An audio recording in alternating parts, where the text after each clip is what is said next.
Hello. Good morning, good afternoon. Hey Joel, what do you mean what happened? Whew. It's so hot today.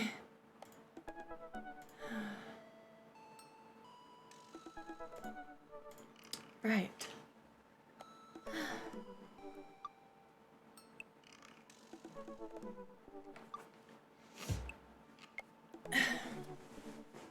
Okay, I need to remember,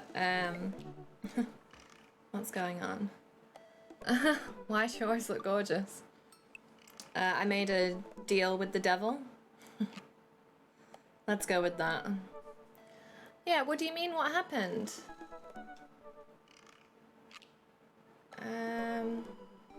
Let's go on a date with Damien. We haven't been out with him yet. My gosh, it's like a heat wave in the UK at the minute. It's so hot. Yep, the devil himself.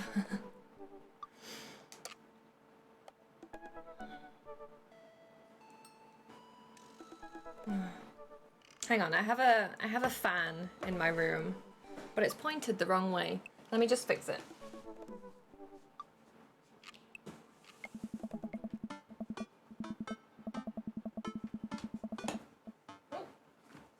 Wires. Okay, there we go. That's better. I'm in full view of the fan now. Can we see the fan? No? It's just a fan. I'm not moving my webcam so that you can look at a fan. Because it's boring. Damien seemed really interesting. A little odd, but interesting. I think I should hang out with him to get to know him a little better.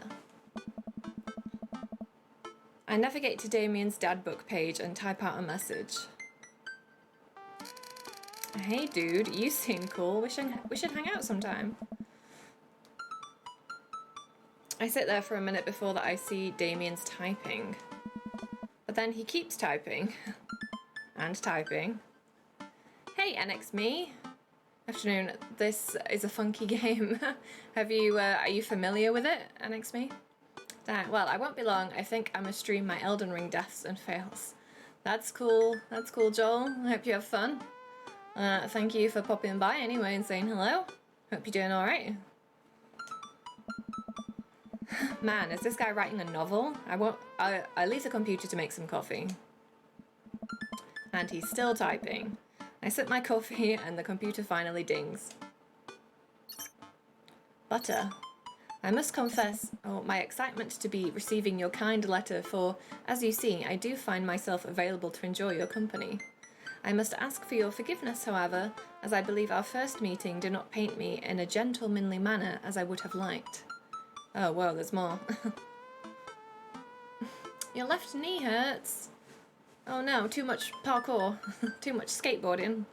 Have you hurt your knee? I would be highly flattered to enjoy your companionship at my residence for an afternoon tea and a stroll around my garden, should it please you. Till then, adieu. Yours humbled, D. Bloodmarch. I stare at the screen and reread the letter several more times. You think you're getting old? Happens to the best of us. Yeah, afraid so. It's just a matter of time before it all starts going wrong. Hey Amanda, can you help me with something?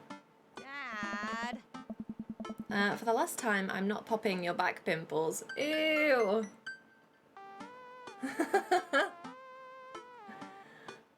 Grim. One day I'll grow old. I hate the thought. Yeah, don't we all?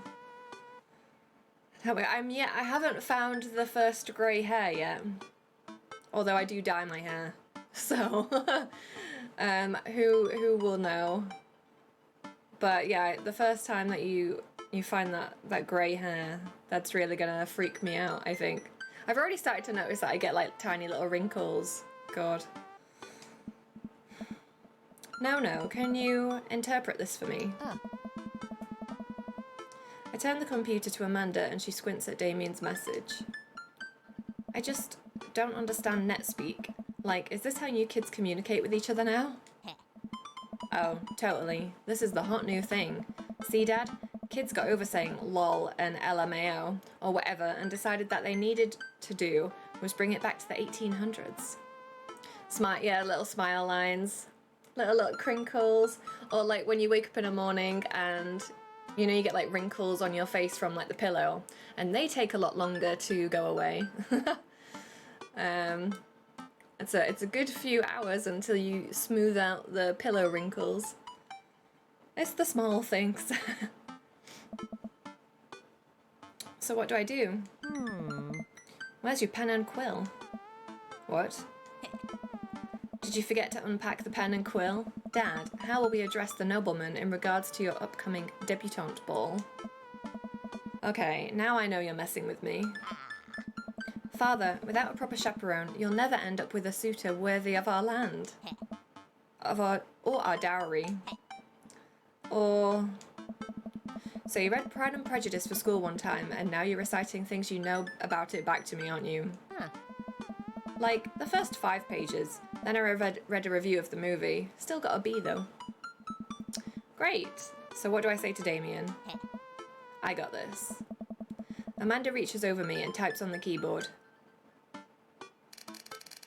Sure thing, dude. Regards. Butter. Amanda hits send and smiles at me. Well, I suppose that's that. I make the short walk over to Damien's house. Well, I guess you can't really call it a house. It's more of a manor? Estate? The Gothic architecture looms above the other homes in the cul-de-sac. He does have the coolest house. Damien's house is the best. I walk past a couple of gargoyles guarding the front door and look around for a doorbell. There doesn't seem to be one.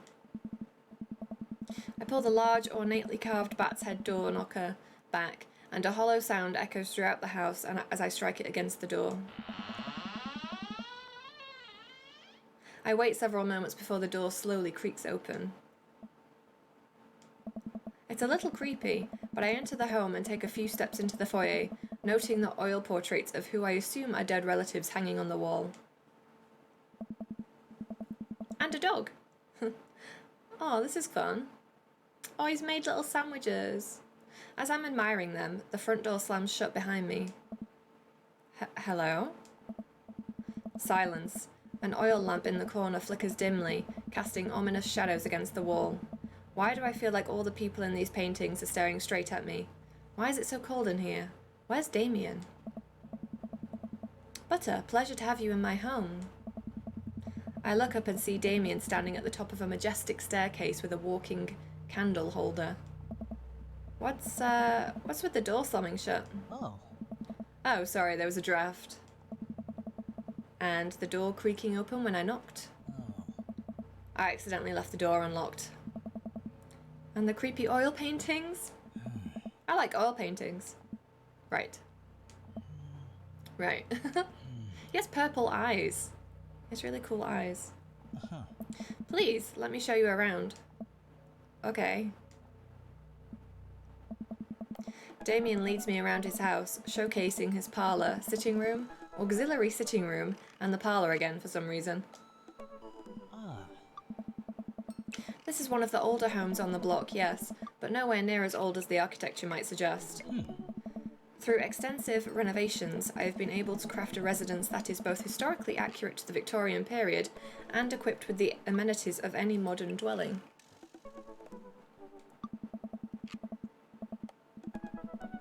We walked past a door covered in bumper stickers, caution tape, and a black parade poster. Did they listen to My Chemical Romance in the Victorian era? That's my son's room. You know how the rebellious teenage years are. Onward, onward, there's more to see. We reach a door at the end of the hall that Damien opens with a flourish. And this is the library. Wow, he has a library. It's just like the one from Beauty and the Beast. I mean, with more dead butterflies.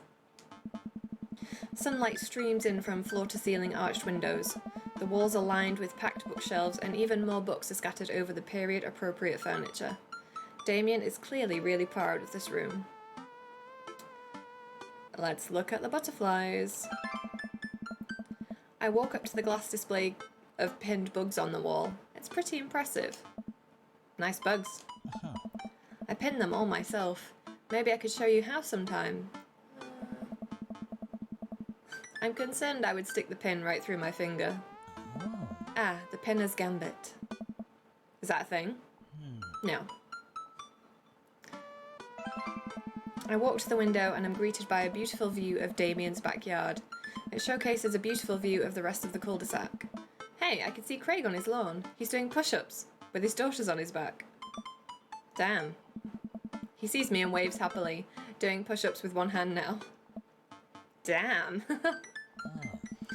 Did you know that Victorians spent at least 20 hours a week gazing longingly out of full-length windows? Wait, really? No. But Victorians did appreciate telling a good joke. You know, in the Victorian era, there was some controversy surrounding reading. Many people thought the more tawdry novels would encourage youths into a life of crime and would cause too much of a distraction from work and school. I pull out a book at random and examine the worn cover. Opening it, I turn to a random page and read aloud. Naruto struggled against the chains that Sasuke had bound him with. Shirtless and out of breath, he looked up at Sasuke. Sasuke smirked, unbuttoning his ninja pants. Okay, I think that's enough. Damien snaps the book shut and puts it back onto the shelf. That's a rare book from my private collection. Please, will you join me for tea?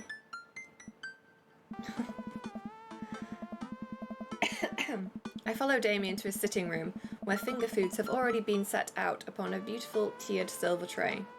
I take a seat on one of the high-backed chairs as Damien pours and serves me some tea.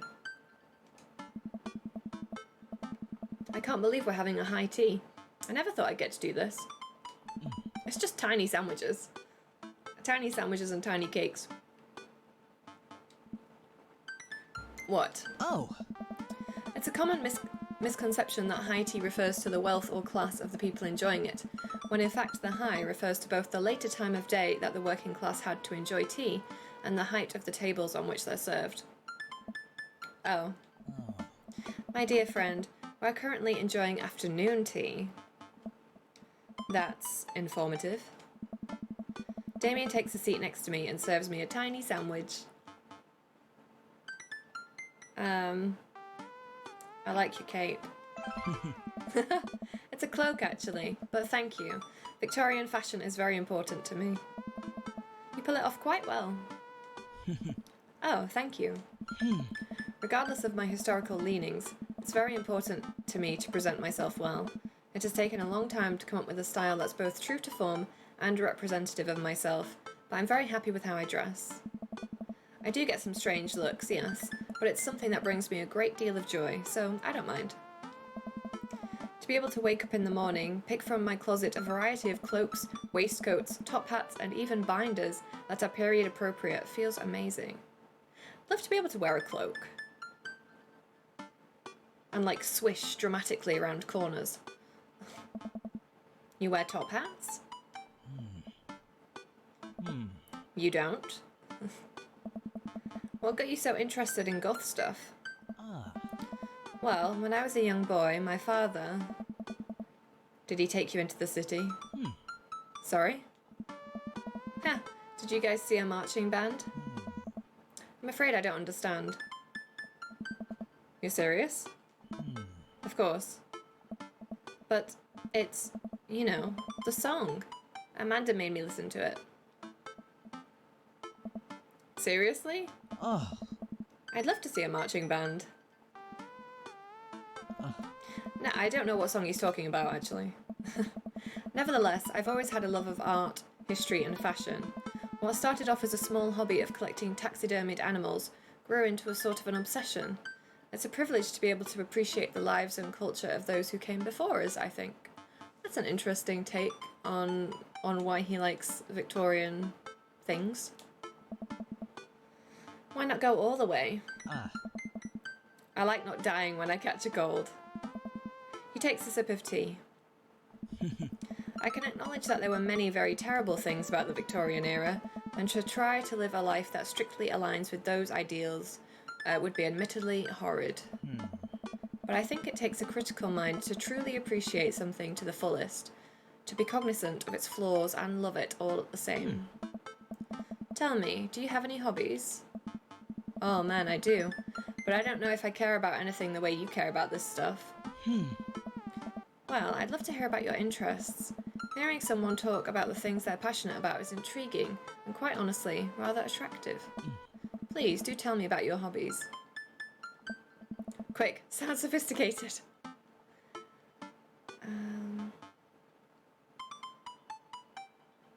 Yeah, videos of making soap. That's interesting, right? Soap is an important advancement in modern society, getting rid of germs and stuff. I would say that the people who make soap are the true heroes here. To watch them work is an honour. Oh, he doesn't look happy. I tried making some with Amanda once, and we both had to go to the doctor for the rashes, which I guess goes to show that we should leave it to the professionals. We finish our tea and finger sandwiches. Oh. Come, I have one more thing to show you. Maybe we picked the wrong option there. Damien takes me around the back of his home, where a variety of flowers flourish in beautifully landscaped rows. A small stone path weaves through it, and butterflies flit lazily through the air. This is nice. My garden. It's beautiful. Thank you. Victorians took flowers and floral arrangements very seriously. You see, it was considered uncouth to discuss personal and romantic relationships in public, so lovers and friends alike would use bouquets to send secret messages to each other. Each flower and plant is symbolic of different feelings. Even more interesting is that one flower could mean different things depending on the other plants it was paired with. One had to be extremely careful, as even the style in which the ribbon was tied around the bouquet affected the message. Damien leans down and plucks a gorgeous bright orange flower off of a vine. Lilium bulbiferum, the orange lily. What do you think this one means?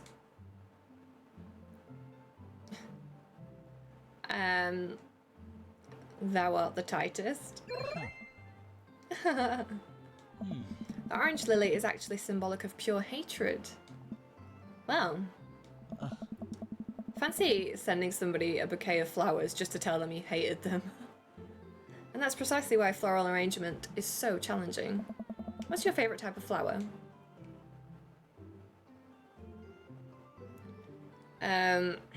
Honeysuckle? They smell really good.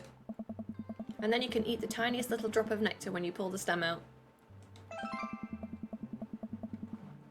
I'll have to remember that when I put together a bouquet for you. He would put together a bouquet for me? Nobody's ever given me a bouquet before. I follow Damien down the footpath and admire more of his beautiful flowers. Suddenly, a phone rings. Oh, will you excuse me? I must take this. He pulls a cell phone out of his pocket. I'm a little surprised it's not a rotary phone. Go for it. Damien smiles and walks back to the house. I take a deep breath and enjoy the heavily perfumed air. What a lovely yard. This makes me wish I had put a little more effort into that garden Amanda and I tried to start one time. Our watermelons grew to the size of a cherry tomato and then immediately died. Oh hey, a gargoyle.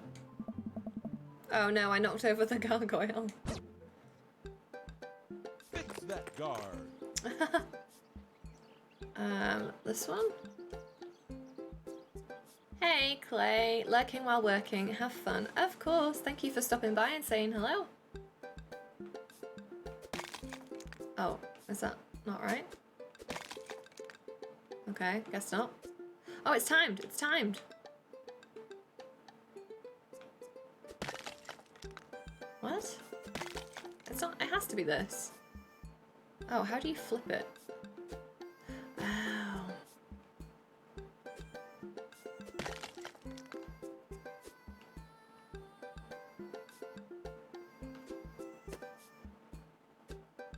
Goal. Yeah. It's our secret.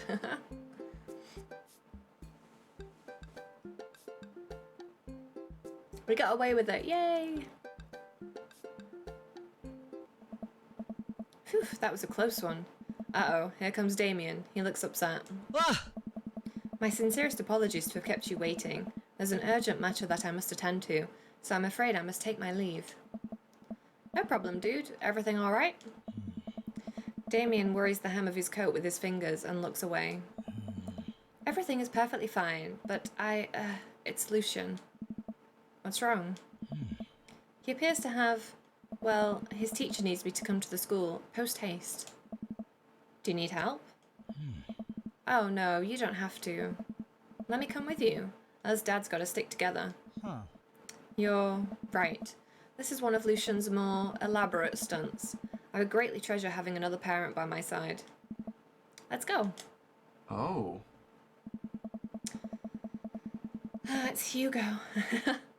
Damien and I walk into the school and are immediately greeted by an anxious-looking Hugo.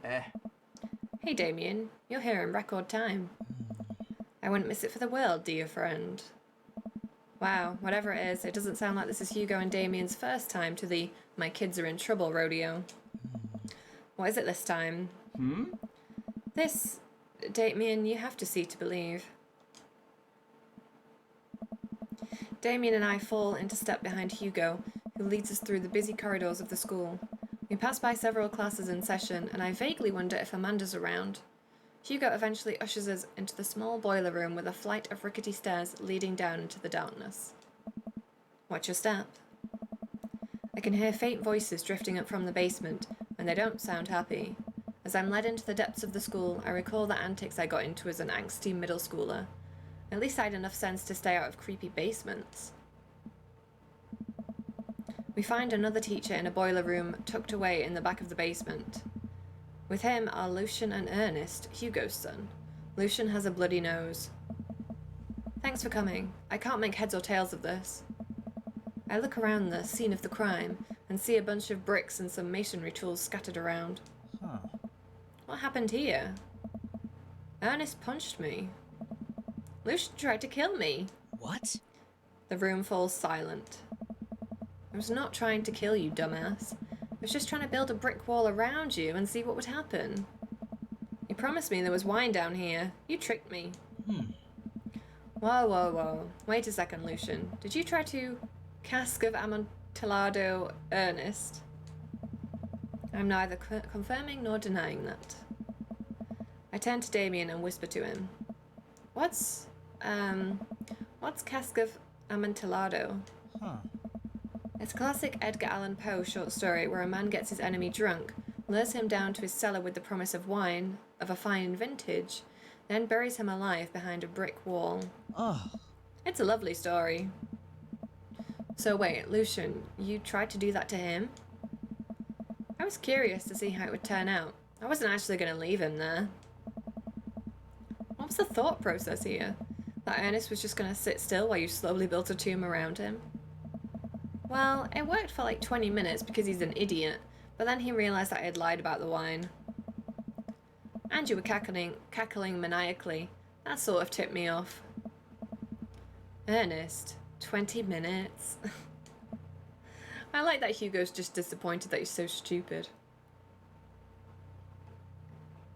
Dad. Sweet Manchego. It took you 20 minutes? Son, we just did an entire 2-week unit on the cask of Amontillado, and it took you 20 minutes to realize Lucian was leading you into an elaborate ruse. Did you even read the story? I read the first 5 pages and then read a review of the movie. Whoa. It's only 5 pages long, and there is no movie. Ha, yeah, you're right. I paid Lucian to read it for me. Actually, he didn't even pay me. So when you think about it, this was me teaching him a lesson. Damien and Hugo both have their heads in their hands. You guys are always telling me to engage in the literature, and I did. I don't see a problem here. Alright, I'm filing this under what the hell. Don't do whatever that was again. You two are both suspended for a week. Ernest and Lucian high five. The teacher starts to stomp up the stairs. Hugo, I'll cover your class. Take your son home. Mr. Bloodmarch, you too. Thank you for your mediation. We all head up the stairs and out of the school in tense silence. Lucian, Damien, and I all pile into my car and begin the drive home. Oh, if only we'd cleaned the car. It looks a real mess. Lucian immediately puts his hood up and stares out the window angrily. I'm not going to therapy again. I know, son. It's entirely up to you whether or not you want to go. But I care about you, and I can see that you're struggling. So, if you do decide that you would like to speak to a professional about your feelings, we can do that too. Maybe you can spend this next week looking for a summer job, I know how much you want your own car. I can't believe Damien's keeping his cool. I'm impressed. Fine. Thanks for not freaking out too hard. I love you, son. Lucian continues staring out of the window. Love you too. We spend the rest of the drive in relative silence. The moment we pull into the driveway, Lucian hops out of the car, slams the door, and runs inside. I didn't expect to have that conversation in front of you. He and I have a lot we need to work out. It's alright, and all things considered, Lucian's bricklaying was pretty good, so there's your silver lining. There is that, yes. Yeah, I admire how you handled that. You were a lot more diplomatic with him than I would have been. I just want what's best for him, and I don't think yelling at him would do either of us any favours. It rarely does. You're a good dad. Oh. See you around soon? It would be my honour and my pleasure. Damien bows with a flourish. Classy. I come home to find Amanda curled up on the couch with a blanket watching TV. I plop down next to her. Yo, what you watching? Tiny House Hunting Brothers, Extreme Edition. Ugh, I hate this show. The couple on screen bickers back and forth while standing in an extremely small house made out of recycled bottles. The Tiny House Hunting Brothers watch them with bemused expressions, both of their heads touching the low ceiling. I told you I wanted a 2-bed, 2-bath, shabby chic cottage. This house doesn't even have a bathroom. But honey, the outhouse is only 20 yards away. It's not that bad. I am not pooping outside, Greg. Why don't they just get a regular sized house? I don't know. How'd afternoon tea go? It got strange. We had to go to the school to pick up Lucian since he tried to... He lured Ernest down to the cellar with the promise of a fine vintage and then tried to brick him into the wall, right? How did you know that? Has everyone read this story except for me? Yeah. Lucian live streamed the entire thing. This entire day is beyond me. But otherwise it was a fun day. That Damien guy's a character, but he's really good company. And a surprisingly diplomatic dad. I dig his style. You know what? Me too. Yeah, he owns it, he rocks it. He knows what he likes and he's not afraid to show it. So, good for him.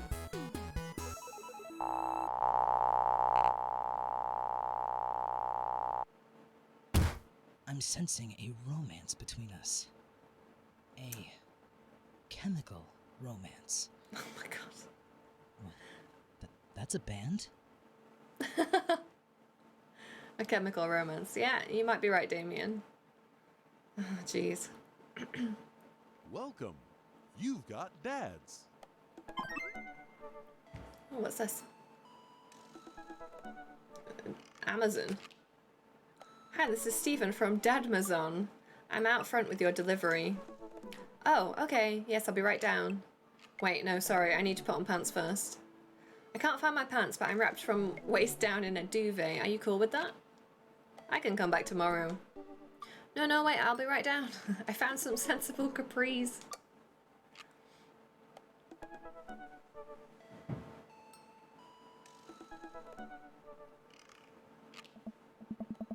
Ooh, I got a package. Wonder what it is.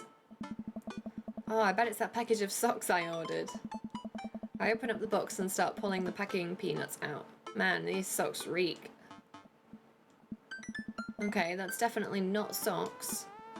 It's butterflies. Oh boy, I almost don't even want to know what Amanda was planning on doing with these.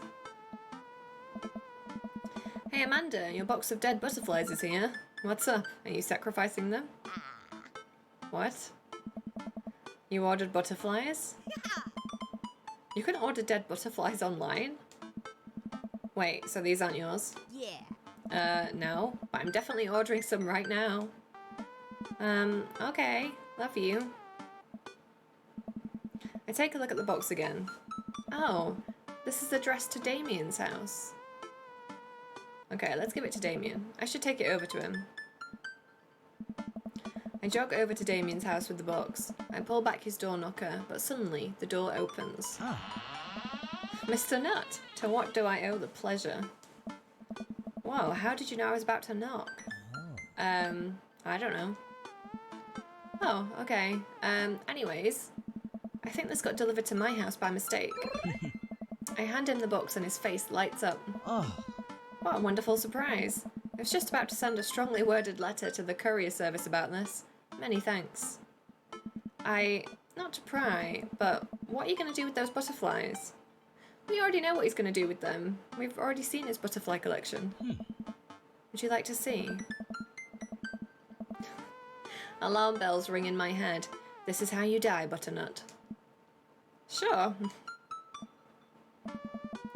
Damien leads me into his study, where he's set up some sort of workstation. Above his desk is a wall full of pinned butterflies, moths and beetles. I guess this is in case you've not been on a date with Damien yet.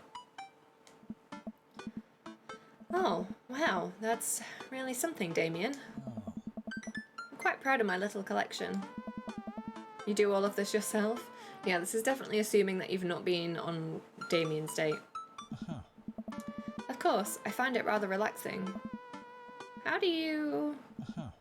It's simple. Here, let me show you. These aren't quite ready yet. They'll need to be rehydrated overnight so they're easier to work with. I have some over here that are ready to pin. So weird. Damien takes a seat at his desk while I hover behind him.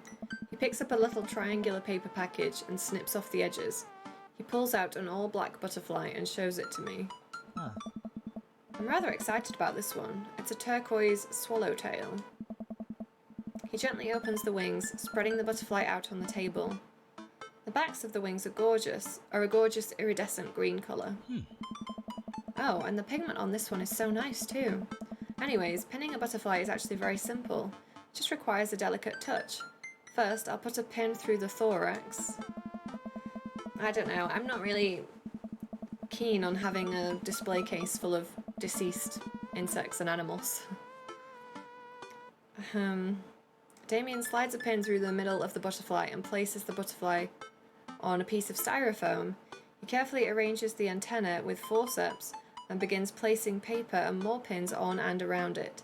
He does this so effortlessly that it's almost hypnotic. I have a frame here that I think this one will look quite pretty in, but I'll need to let it sit for a couple of days until it's ready. And then what?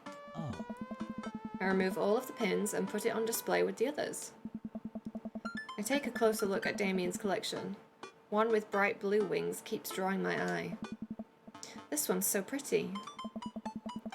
Damien takes it off the wall. Ah, yes. That's a blue morpho. One of my favourites too. Hey Jazz, thank you for lurking. He hands the small frame to me. Here, I think this would look lovely in your home. Oh, I can't take this. I insist. Believe me, I have more than enough. Thank you. If you ever have an interest in petting some insects yourself, you know where to find me. I think I'll leave that up to you. I feel like I probably break them in half with my butterfingers. Nonsense. You have beautiful, steady hands. You would make a fine taxidermist. It's a strange compliment. Am I blushing? That's like the oddest compliment I think you could ever be given. You'd make an excellent taxidermist.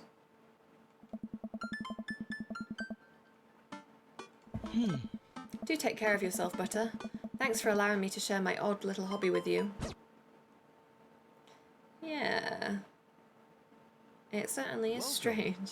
You've got dads. So we've been on a date with Craig, Matt, Damien, Hugo. Why don't we try going on a date with Brian? Oops.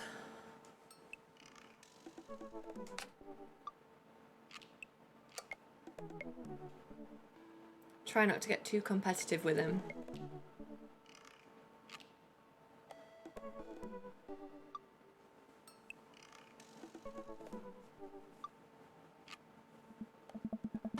Man, I don't know how Man, I don't know how I feel about hanging out with Brian more.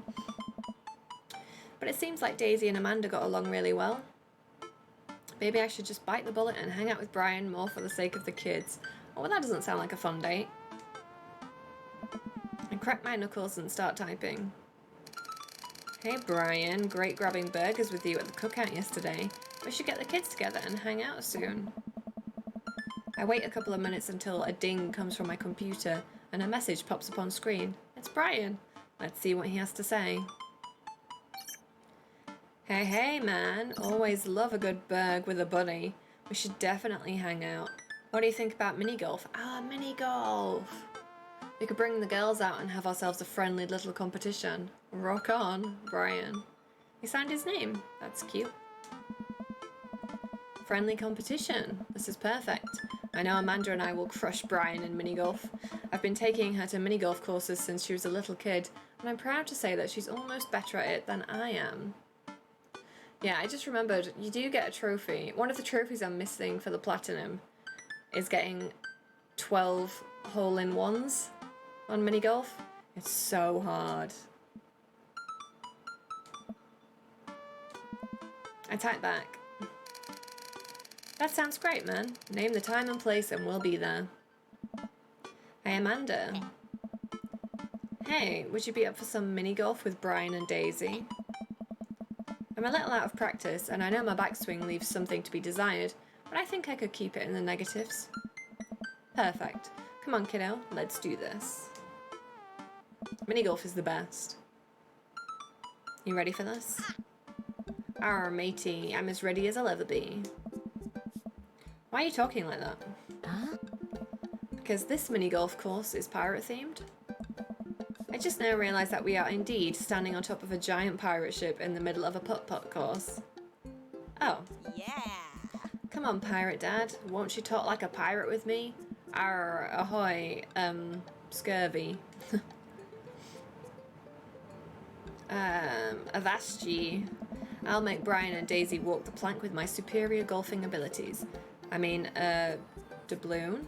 Come on, Dad. You told me that this was just going to be some friendly competition.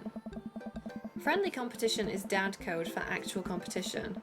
I need to prepare my body, mind, and soul to defeat Brian on the field of glorious battle. Huh? It's just mini golf. Just mini golf? It's so much more than that. I kneel down and place a hand on Amanda's shoulder. I just want you to know that there's no pressure. It's not a big deal. Don't worry about it too much, but we have to beat Brian at mini golf. Whatever happened to just having fun? Oh, we will have fun. When we beat them. Amanda gives me a side eye, but before I can side eye her back, I spot Brian and Daisy. Ahoy there, mateys. Ahoy. Brian walks up with Daisy in tow. It looks like they're already rented us some golf clubs for our mini golf excursion. Total power move. Why didn't I think of that? Alright, first mate. I hear there's buried treasure in these waters. You gonna help me plunder it? Oh, Amanda, I don't think this is a real pirate ship. I think it's just a play putt-putt on. Oh. Amanda gives Daisy a look. I mean, aye aye, Captain. Daisy winks at Amanda. Ah, look at those two. The two peas in a pod. So, you excited to get some mini golf in? Oh, you know it. You a gambling man?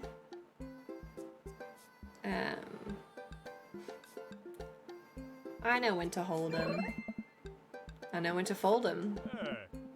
I know when to shoot. That's pretty much all I know how to do. How about the loser buys drinks tonight? Alright. But how about we make it a bit more interesting? Well, I'm listening. The loser has to mow the winner's lawn this weekend. Well, my yard's pretty big. Are you prepared to take that on? I think you should be a little more concerned with how you're going to maneuver around my hedges. It's highly technical work, not for the faint of heart. I don't think I'll need to worry about that. I'm very good at mini golf, you know. Oh yeah? Hole in one every time. What I just said is not a true thing, but it already came out of my mouth, so I have to stand by it. Looking forward to seeing that happen. Brian and I eye each other up and down. May the best dad win. Brian and I shake hands and lock eyes. It's about to go down.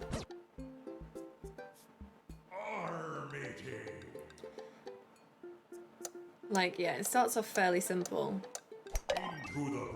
But oh my god, trying to get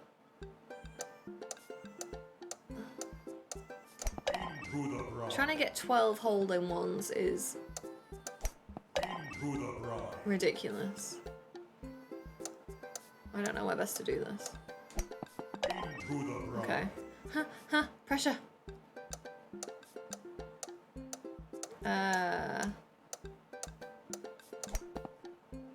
Oh no! Okay, well we've ruined it for this one. Oh, you don't get to try again? You just have to get 12 hole-in-ones, or don't get any. No! You've lost your ball. Yo ho ho in a hole full of ball. I guess, like, here?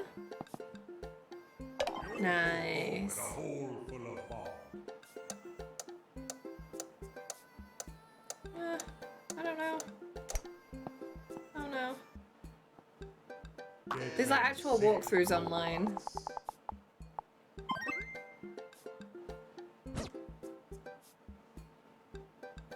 Of like exactly when to release the ball. Amanda pulls me aside while Brian and Daisy start walking to the next hole. Hey, you having a good time?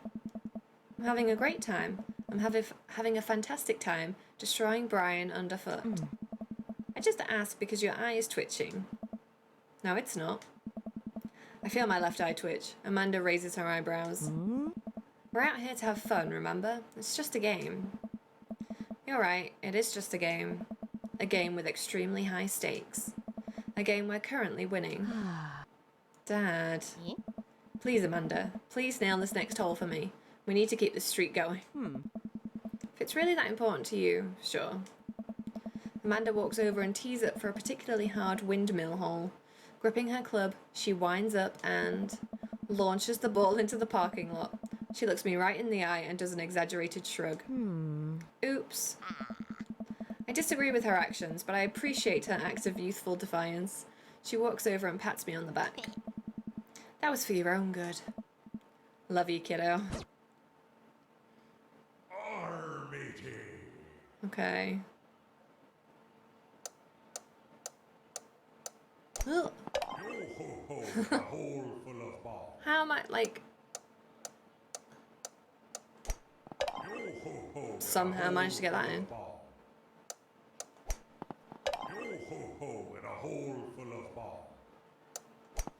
Shit. Oh, damn it. I kind of thought that might accidentally go in.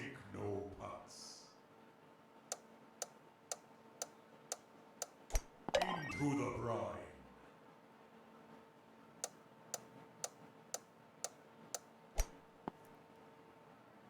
Into the brine. I'll take it.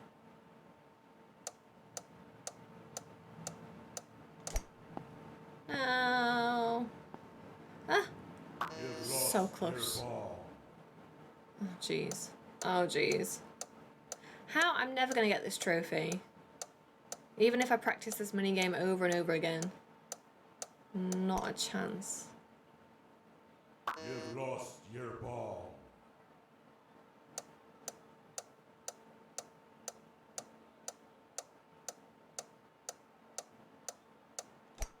Nah. That's just a little plonk in the water at the end. You know what? I still got an S rank, so... But I didn't get the trophy. Oh.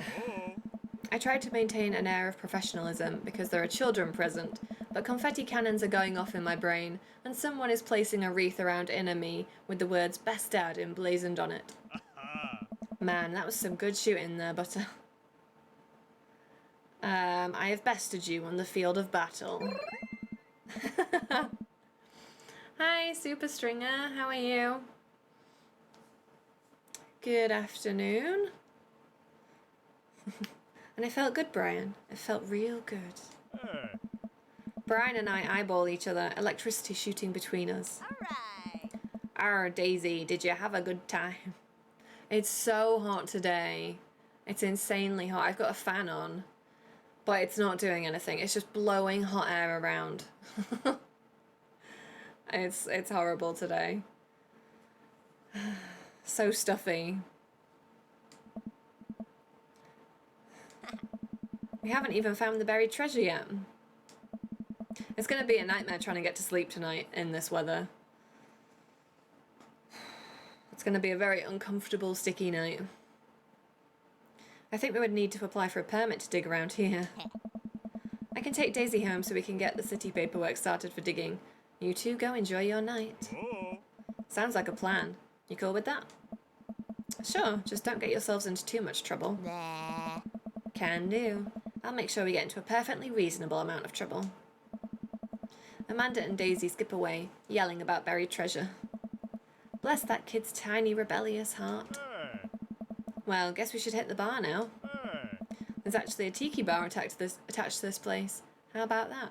Ooh, fun tiki bar.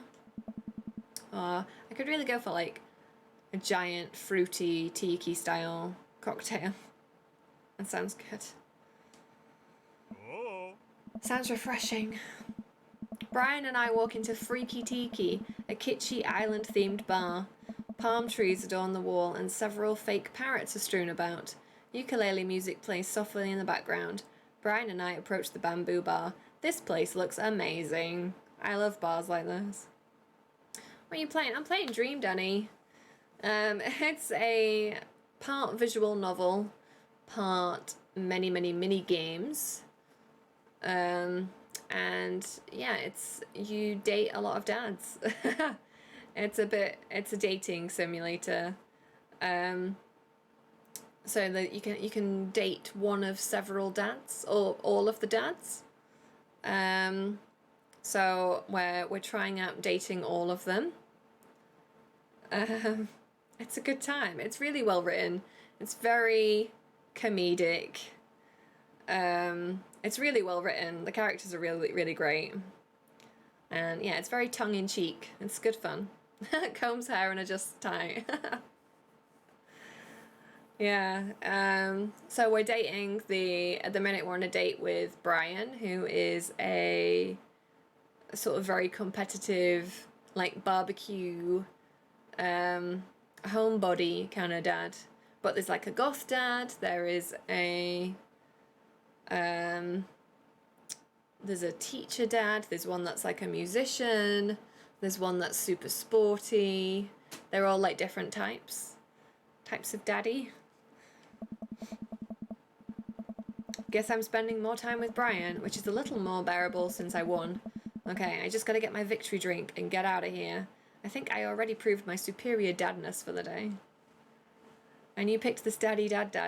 I have been on a date with 4 daddies so far. So we've been on a date with the sporty dad.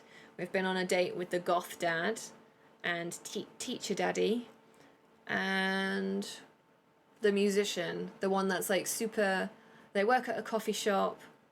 They're very trendy. They're like super into like indie music and stuff. The Spice Dads. Yeah, it's kind of like the Spice Dads. You know, there's a one for every occasion. So the idea, you can go on a maximum of 3 dates with the same dad. When you hit your 3rd date with the same dad, the game kind of like ends. So that means that we can hit 2 dates with every dad. So at the minute we're still like working our way through them all. So You're going to Glastonbury next week, by the way. I am not. No, I've actually never been to a music fest. It always kind of, it wasn't really my scene. It always kind of like freaked me out a little bit. I was like, how do you go to the toilet? Like, I didn't want to queue up for the tiny portaloos. And I was like, how do you shower? And honestly, like, I've never been like a massive music person that was into like all the trendy chart music and all the different bands, so it never really like appealed to me. It's rough but fun. Are you going? Have you booked a tent? A little spot? Are you going? Normally, I've been to loads of concerts and stuff, but I normally just specifically pick, like, I'm into very specific kind of niche artists, so I just pay to go and see them, like, on their own. Like, I never, like, at festivals, it's normally, like, such a huge mixed crowd, and I'm not really interested in a lot of it, so it's not, like, cost effective for me to do that, but Glastonbury has music for everyone, and I mean everyone. Yeah, that's true, I suppose. They do have quite a mixed bag. I don't really, especially lately, I don't listen to music, like, at all. So, who are you most excited about seeing? I don't know the lineup at all. I haven't looked into it. I have no idea who's going. You can also go and not see any bands and see loads of stuff. Oh, like what? What kind of stuff have they got going on? Hey. 2 pineapples of hospitality, please.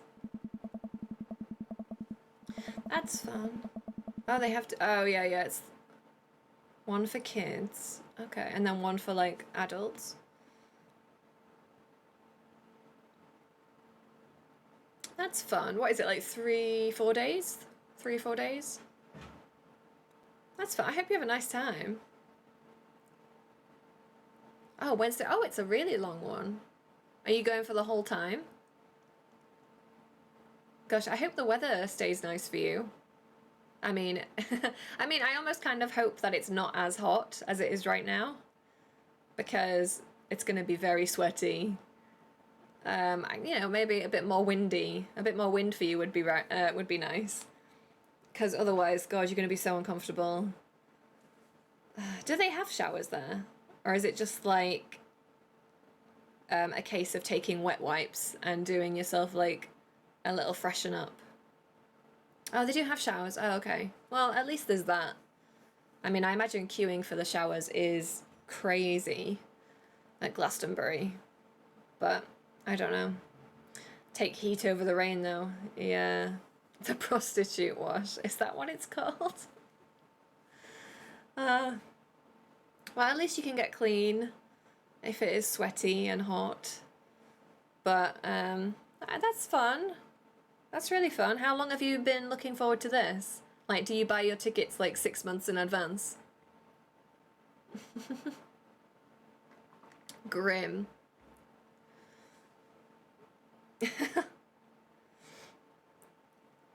Oh, it was cancelled twice for oh, so your tickets have like been rolled over, have they? Like, did you book it 2 years ago? I don't know how it's, because I know a lot of stuff, a lot of concerts they've done that, where it's like been postponed and you get to roll your tickets over. Wow, so this is a really long time coming for you. Oh, well, that's exciting.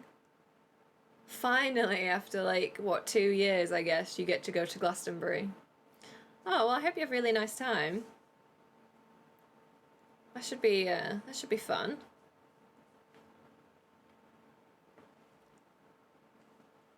I've not slept in a tent.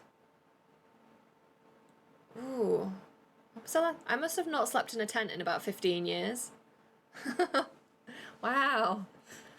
It'd be hard being away from the kids, but I need the rest. It's a different kind of rest, I guess. You're still going to be exhausted, but yeah, you get to take some time off from being a parent. So, that's fun. That's cool. Are your kids jealous? Are they old enough to be jealous? I'm also teetotal, so I will just sleep. Okay. Oh, they're too young. Too young to care. But But then in a few years when they get older and you tell them that you remind them that you go to Glastonbury, they're gonna think that you're really cool. Probably. Gonna be like, wow. That's fun. Nice long weekend to just blow off some steam.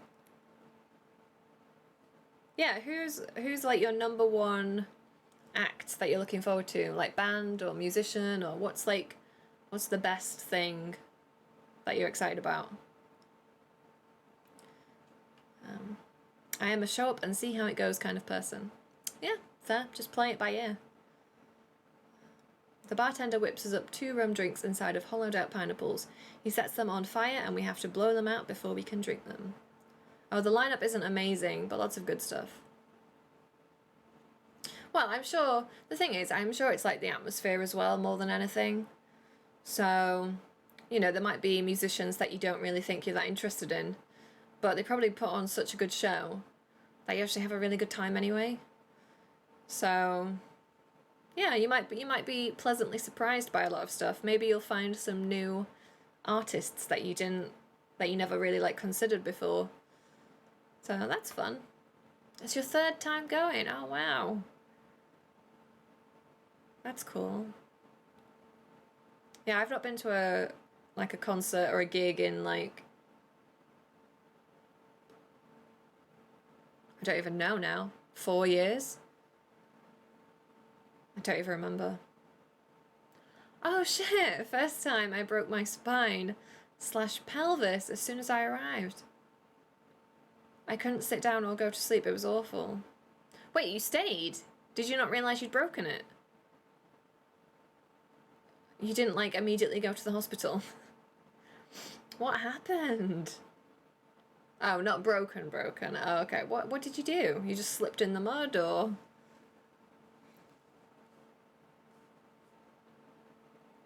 Ooh, I thought I slipped a disc. Oh, that sucks. All that time waiting to go to Glastonbury and being really excited, and then you spend the whole time injured and in pain. That's shitty timing. Yeah, basically the part that connects your pelvis to your spine. Oh, did you maybe severely bruised it, or? Can't believe you stayed. You still have issues. Oh no. It's ongoing. So maybe you chipped a little bit of it, or maybe it's out of alignment or something. Oof. That sucks. I'm sorry about that. I presume the doctors say that it's just one of those things now. Maybe physiotherapy or something? I don't know. I mean, if it's 6 years later, I'm sure you've, I'm sure you've looked into it. But, yeah, a lot of stretching. Oh. Well, I hope this time, you don't injure anything. And you just have a good old time without any, significant events. I was helping my friend get his stuff out of the car. Wasn't even anything cool at all. You need to make up a cool story for that. You need to say that you were you got on stage and then you dove into the crowd and crowd surfed, but then somebody dropped you or something. You need to come up with a cool story. Stopped a piece of stage equipment crushing an orphan. Yeah, something like that. Just the band asked you to help move all their kit, and you picked up all of the drum kit all at once, and you just slipped or something. There's plenty to work with there. So, yeah, I hope it's uneventful in the right way this time. Just a very tame but good time with no injuries.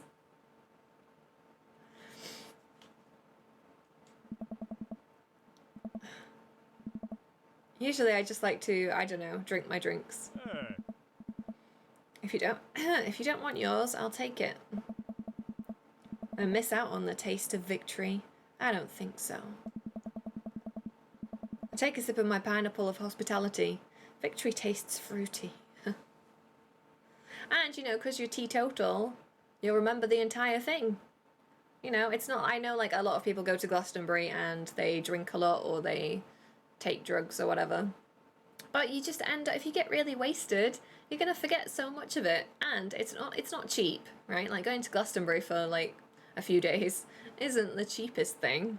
So you want to remember it. So you're in an excellent position to do that.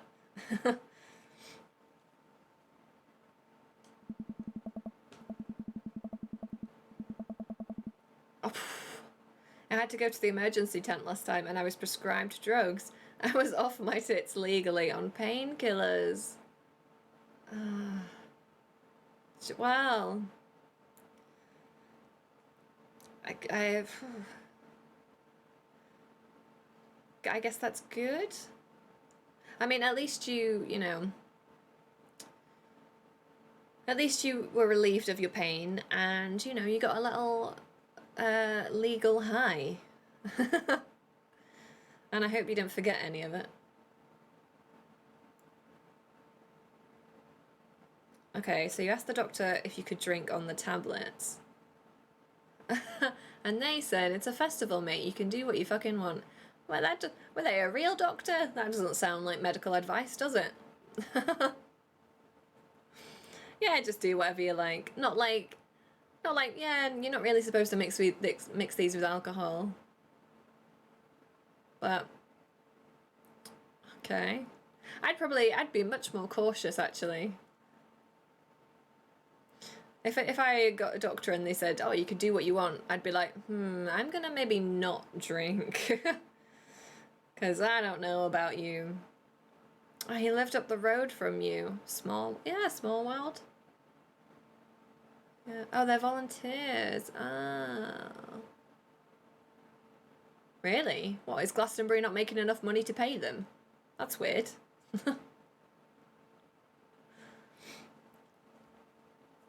I imagine there's money in the budget somewhere for medical care. Let's talk about lawn maintenance. I'm very particular. No electric mowers for me. I hand cut everything with scissors. My cousin and her wife cover as ambulance drivers. Oh. Is that something that they already do? Or do they just have a license? Like a license to drive an ambulance? Or is that... Ah. Oh, I see. It's one of those things. So they do 2 days and then get the rest for free. Yeah, there's a few events that do things like that. Where it's like if you work a little bit, then you can get your entry paid for. Yeah. Well, I guess if they... Yeah, I suppose you can save money that way, so... Are you going with your cousin and her wife this time as well? Are you going with family?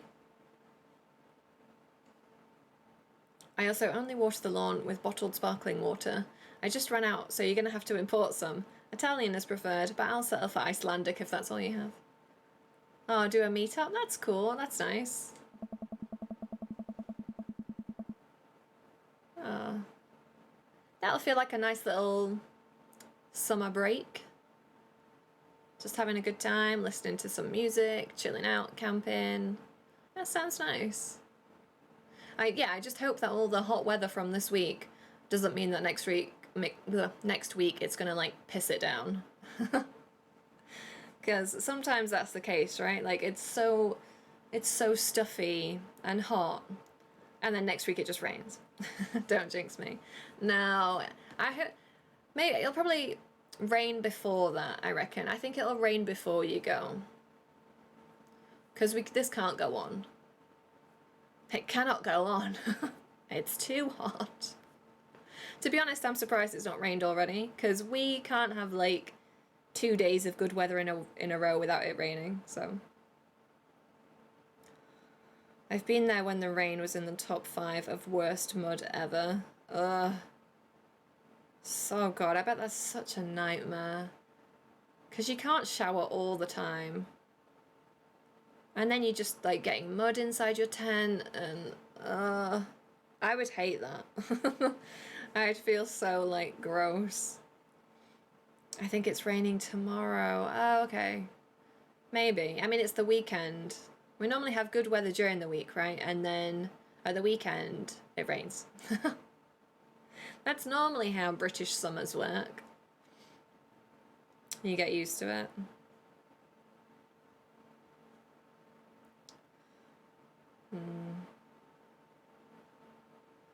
It's sweet that you're willing to put all of that work into taking care of your dead grass. What? My grass is perfectly healthy. That's okay, buddy. I know just the trick to perk it back up. I'll work my magic when I finish trimming your grass with the tiniest pair of scissors I own. Man, even when he's trying to be helpful, I feel personally attacked. While I sip more of my drink, I notice the TV in the corner. Hey, Extreme Makeover Deck Edition is on. Oh God, they're gonna try and out-deck each other. I love this show. Always made me want to do a deck. Sorry, to own a deck. Ugh, I hate this show. Why? It's so clearly fake. Well, yeah, it's reality TV. Who cares? I care. I'm a general contractor. I work with decks all the time. There's no way they're renovating those decks in a matter of 2 days. It's impossible. That's a 3-week job minimum. So you want them to cover these 3 weeks extensively in every episode.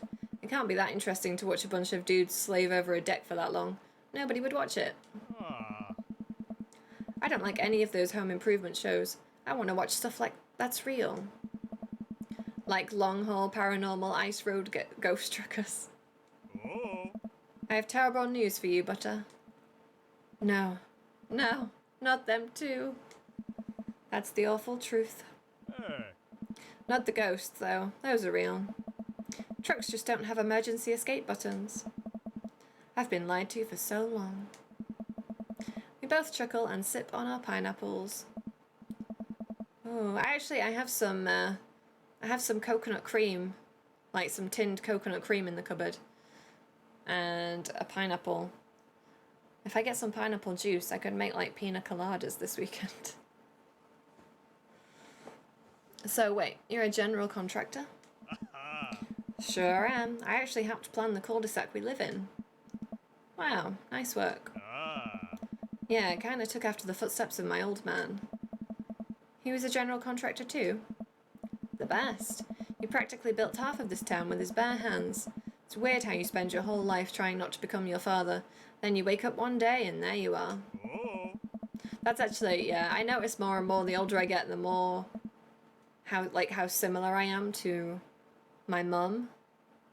Or like certain mannerisms and traits that you suddenly realise like, oh, that's my mum, or that's my dad. That's quite scary. But I get to work with my hands and it pays more than enough to take care of my daughter, so it's an absolute dream job. For me, at least. Well that's impressive. Building stuff has always been my weak point as a dad, and I've been okay with that, until now. Now I must defeat him. I do have that patio furniture that I haven't put together, still sitting in the garage.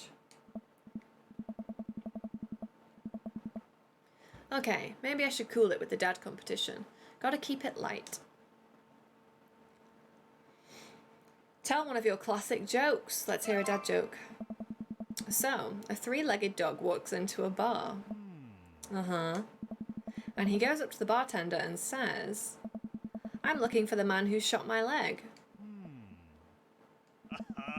Is that how it goes? Nope, but I refuse to admit it. Yes, it's one of those anti-jokes. It's very avant-garde, you know. Oh, so it was supposed to not be funny. Sure. I take a long sip of my drink. See, we can keep things friendly here. This is perfectly pleasant. I could do this all night. Because I feel an innate need to impress Brian and prove I'm better than him, obviously. That's the only reason. I think. Let's keep it moving. Yeah, we're gonna ask about his dog. Absolutely. Yeah, he loved that. Forgot to ask what you make of Last of Us Remake. I'm not bothered. I know that I really like The Last of Us, part 1 and 2. And when you have the side-by-side comparison of like the first one being remade, like yeah, it does look better. But only when you do a side-by-side comparison. Like I feel like when I play the game, I still think the graphics hold up. Yeah, I agree. Like I personally wouldn't buy it. I wouldn't buy the remake because I'm quite happy with the first one. Honestly, I think it's fine. I think the game's good. I think it's really good. But yeah, I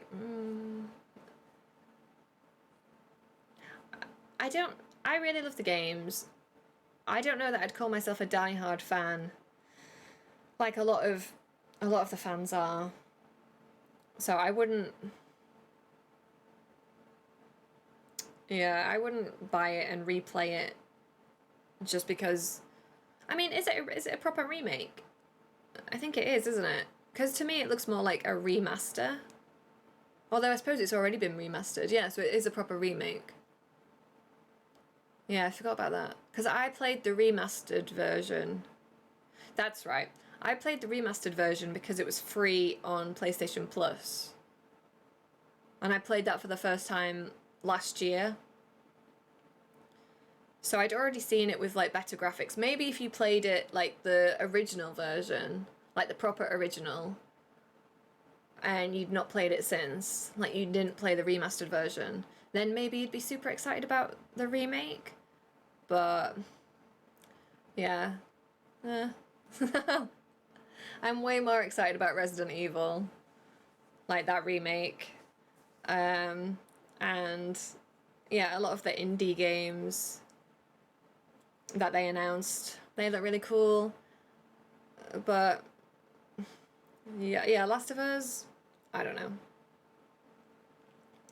I won't be buying it. I won't be buying it until it's like super in the sale and you can get it for like years down the line and you can get it for like less than £10. Then maybe I would buy it. But I'm not going to go out of my way right now. Hey. I can't quite remember what he looks like. Oh. What were you excited for? Like, of all the Summer Games Fest, if you like heard any announcements, what were you like most excited by in terms of games that were coming out? Oh, he's a little corgi. Always has a handkerchief around his neck. Yeah, I'm not getting it. I think I might need a visual reminder to jog my memory.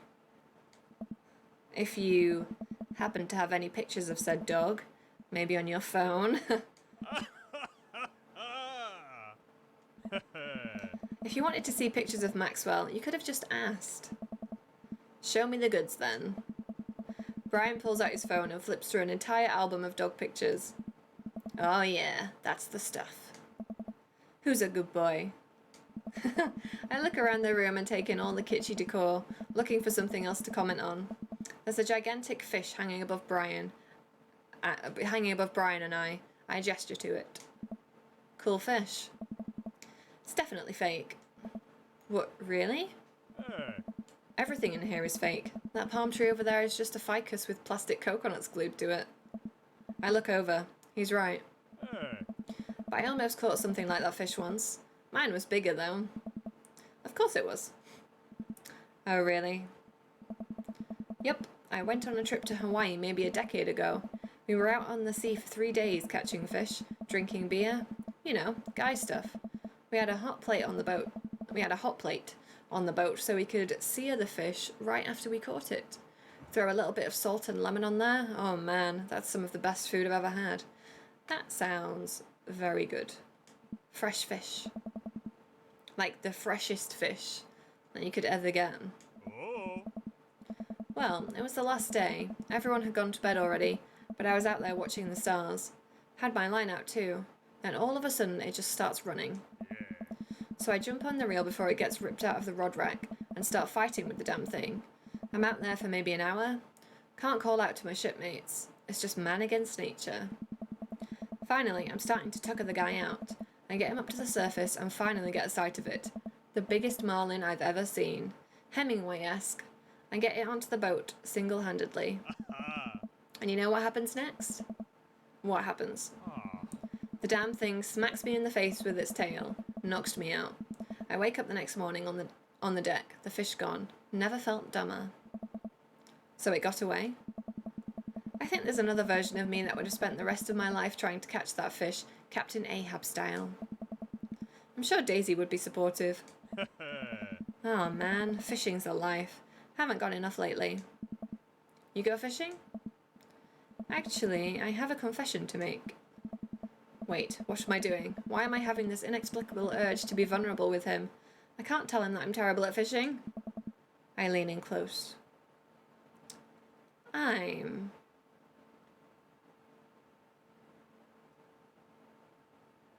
No one can outfish me. I'm simply the best out there.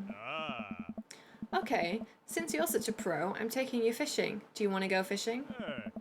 Wait, don't answer that. Yes, you do. We're going fishing. Oh, no. Oh, I don't know. Come on, it'll be a blast. I know the perfect little fishing spot. I'll bring some beers, we can just sit back, relax, and reel in some trout. We'll bring the kids with us. These are some weird dates where you bring your kids all the time. Come on, you know you want to. I've been cornered. Yeah, okay. Brian gives me an exuberant high five. Yes, maybe we'll see who can catch the most fish, so I can get you mowing my lawn. You can try to beat me, but they don't call me Butter, good at catching fish, nut for nothing. I'm spinning a web of lies I fear will one day consume me. Sounds like it'll be a scrap. Brian and I finish our drinks and head outside. Till next time? I'm real excited. To catch way more fish than you, Brian.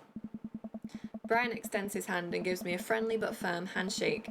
I see that competitive fire in his eyes. This is going to become a whole thing, isn't it? Once Brian takes over babysitting duties, Amanda walks home with me. She immediately plops down on the couch and flips on the TV.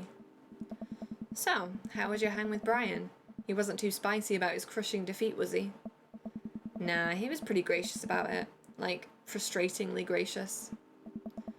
Yeah, how dare that guy have some decency? Come on, Dad, he seems like a neat dude.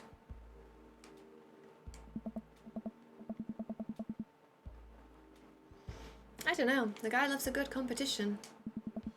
But then again, apparently so do I. What did you and Daisy end up doing? Oh, we hunted for treasure for a bit, but Daisy was really adamant about not digging without a permit, so we just watched some documentary about theoretical physics. I put her to bed and then sat around eating Brian's food. Don't tell him I said that. That's standard babysitting protocol, I believe. I really like hanging out with Daisy. She's super mature for her age. Yeah, Brian says she has a hard time relating to other kids. She kind of reminds me of you at her age. Although, she doesn't bite people as much as you did. I can't believe I'm finally the cool older kid. Feels good. You gonna hang out with Brian again? That's the thing. He wants to go fishing with me. Whoa! Oh. I told him I was an amazing fisherman. Huh? You hate fishing. I know. I'm kind of panicking. I'm sure it'll be fine. All you have to do is wake up at the crack of dawn and sit silently on a boat, on a lake for hours on end, with no promise of a tangible reward, your only companion being the fear and doubt you harbour deep within your heart.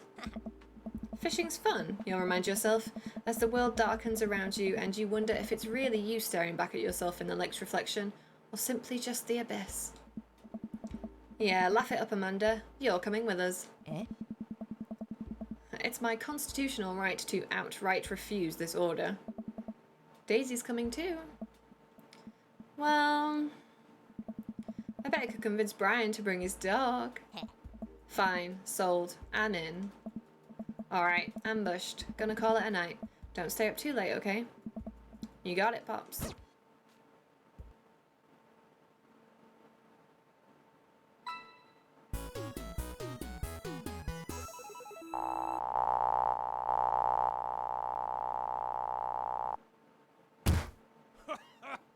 What an amazing date! Yeah, great. What an amazing date. Welcome. You've got dads. Oh. Butter, listen, this is you from the past. Whoa, how'd this happen? I figure you're trying to reply to this because I know myself, but this is an automated message from you earlier this morning when it was socially unacceptable to go out and buy ice cream. I forgot I did that. I forgot how I did that as well. The future is amazing. Listen, life is short and ice cream should always be acceptable, but unfortunately, this isn't the society we live in. And it's less the society we live in and more me projecting my own anxiety about being judged onto others. But you know what I mean. By the time you're reading this, it is a certain time of day in which nobody will bat an eye at you for going out and buying ice cream. You know what to do. Be good me. Buy the ice cream. It's ice cream time, baby. Oh, I wish I had ice cream.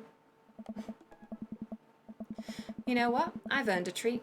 On the way home, I decided to stop off and grab ice cream, which I fully planned to eat directly from the tub. It's the only way. I spend a lot of time trying to figure out just which type of ice cream I'd like to eat directly from the tub. Rocky Road? Pistachio? Dude, you gotta get both. Amanda's probably gonna want some too. Better get 2 tubs. She loves cookie dough ice cream, right? Cookie dough ice cream is overrated. I'm sorry, it's not that great.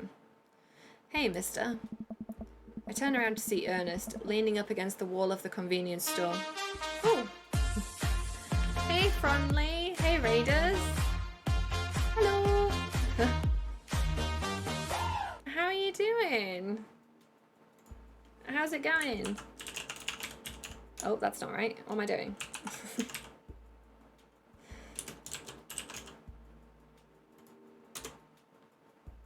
You totally messed that up? Why? What's up?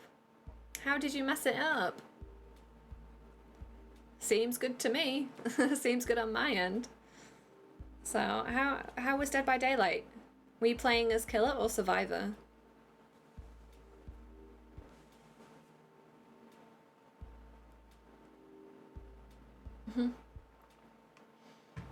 Okay, we are fine. It was fun. Survivor. Did you survive? Did you manage to make it out? Many times. Oh, we played with Teeny. It was great. Oh, no, not really. I am terrible at Dead by Daylight. I die every single time. I mean, I haven't played it in like maybe like a year? Maybe not that long. Ages, anyway. I've not played in ages, but I, like, guaranteed die every time. I'm so bad at it. I don't know what I'm doing. I like the characters, though. The characters look cool. And I like the aesthetic, and I like the killers. I just suck at the game. Hey, Teeny! Capital F in chat, because I made the same mistake.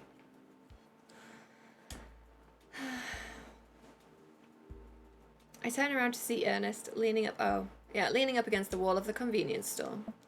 How's it going? It's alright. It's very hot today. It's like super hot in the UK. It's very stuffy and sweaty and the air is really thick. So I'm trying to keep my cool as we play some Dream Daddy. How's it going with you? This is like as hot as it gets in the UK. I don't even know how hot it is today. Ooh, apparently it's 31 degrees right now. 31 degrees is pretty much as hot as it gets, more or less. It's bloody freezing. Oh, wow. Ooh, where are you actually? 31 in the UK, that's scary temperatures. That is hot. It's always like really thick and humid as well. Like 31 in the UK. Oh, of course, yeah. I totally forgot. Sorry, Teeny. I didn't. Oh, yeah, because you're on. It's your winter now, right? You're in the winter. Yes. I remember. It's all coming back to me now. I do remember. Yeah, it gets really humid, so it always feels a lot hotter than it is. So it's not pleasant. It's just very muggy. But yeah, I hope you're doing all right. It must be really really late in New Zealand right now. So has Richard learned to respect you, or is he still just a hot rebel? Oh, we haven't gone on a date with it's Robert. We haven't gone on a date with Robert yet, so it's all good. Yeah, I totally get that muggy heat. We get that here too. It's 2 a.m. Oh, are you nocturnal? Or are you going to bed now? He is still a hot rebel though. Yeah. But we haven't been on a date with him, like, at all yet. So, today we will, though. We're gonna go on a date with everybody. With everybody.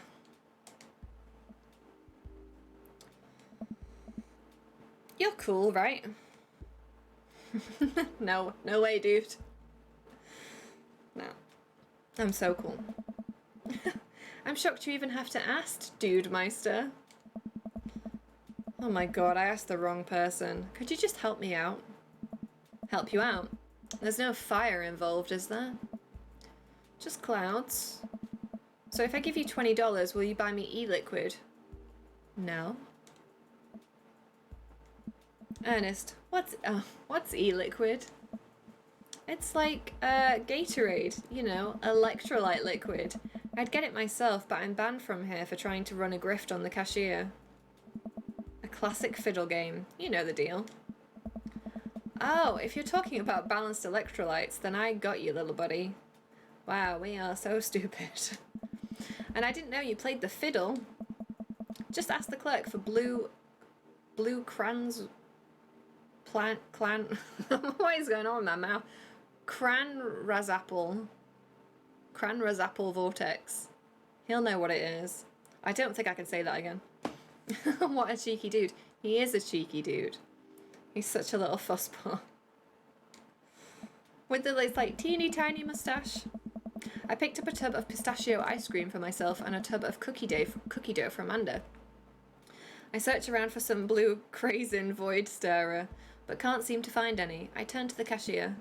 Say, where's your finest e-liquid? Behind the counter. You got an ID? First of all, my daughter is older than you. Second of all, I'm flattered. I switched shampoo recently. Is that taking some years off? Look, you need to be 21 to buy vape juice. Your hair doesn't look a day over 20. Wait a minute. Are you just trying to butter me up to get me to buy more ice cream? Because it's working. We don't need an excuse. We don't need a reason to buy more ice cream. I think we should buy more. I glance outside and spot Ernest staring at me. Double, wait a minute. So you're telling me that e-liquid is not a sports drink? It's for vaping. Ernest is watching us intently through the window. I better go give that kid a piece of my mind. Corner shop owner, sell me your finest e-liquid. Yes, I tip my hat to you, sir. I see. This game's so good. It's just so well written. It's so funny. Okay, look, I'm gonna pretend that you didn't try to trick me into buying you the old Baphomet's cough syrup, and then go inside here to purchase my ice cream. I won't tell your dad if you promise to scram. And stop vaping, you'll get popcorn lung. What if I give you $25? Ernest, no. As I'm walking back inside, Ernest calls after me. You can get popcorn lung from microwave popcorn, you know. I no longer trust this child, but the mere notion strikes fear into my heart. I go back inside to complete my purchase with the good cashier. Thank you, kind sir, for your time and generous hair compliments. You got it, bub. I glance out the window well to see Ernest still outside. Looks like he's talking to some other poor sap. I guess I should go outside and save this other guy some grief. Wait a second. That's definitely a cop. Oh boy. I grab my tubs of ice cream and bolt outside. Ernest, I swear to God, if this melts by the time I get home, I'm gonna be really pissed. Ernest is already face down on the hood of a squad car. Did you seriously just try to get a cop to buy you e-liquid? Do you know this kid? I'm friends with... No, I never met him. I'm friends with his dad. We live in the same cul-de-sac. He's a good kid. I mean, is he a good kid? I've not seen that. I'm this boy's father. Ah, there we go. Bad boy Robert. I turn around and see... This is not his kid, though. I turn around and see Robert walking up the street and toward the convenience store. Ernest, what are you doing? I want a lawyer. First of all, good first instinct. Remember that you're not required to answer any questions from a police officer without a lawyer present. You're this boy's father? Hey. Yes, sir. Ernest likes to lash out at me like this ever since the accident. Oh, I don't like talking about it. That's fine. Robert gets a wistful twinkle in his eye. Oh. It all started 7 summers ago. My hair was long then. Nu metal was still in style. Ernest and I were down in the Florida swampland scavenging for... Sir, I can leave you to take it from here. Sounds good. Thanks, officer. Ernest, come along now. You'll be cleaning grout from the rain gutter for a week thanks to this transgression.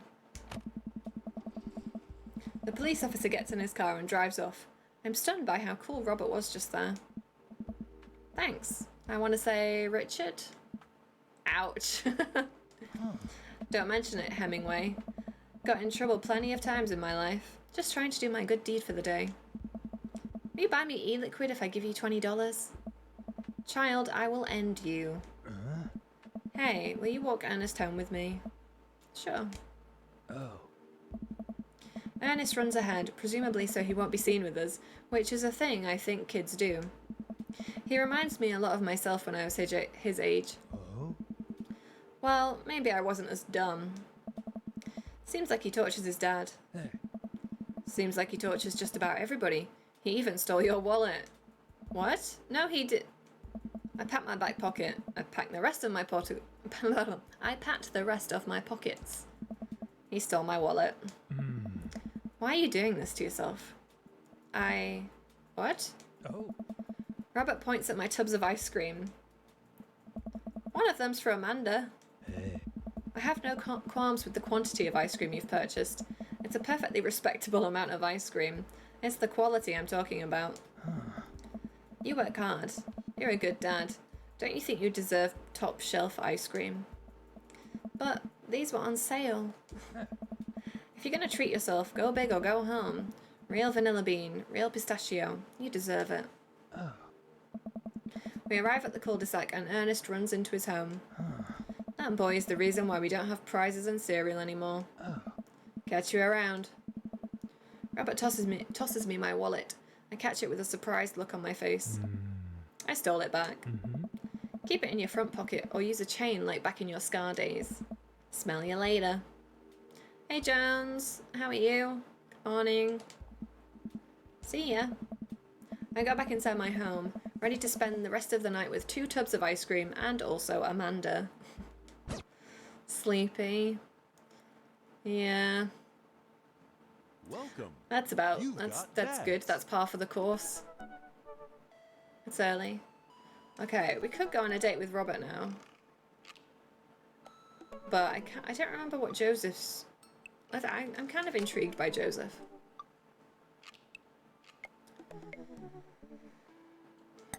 Ooh. Who's definitely not gay. Definitely.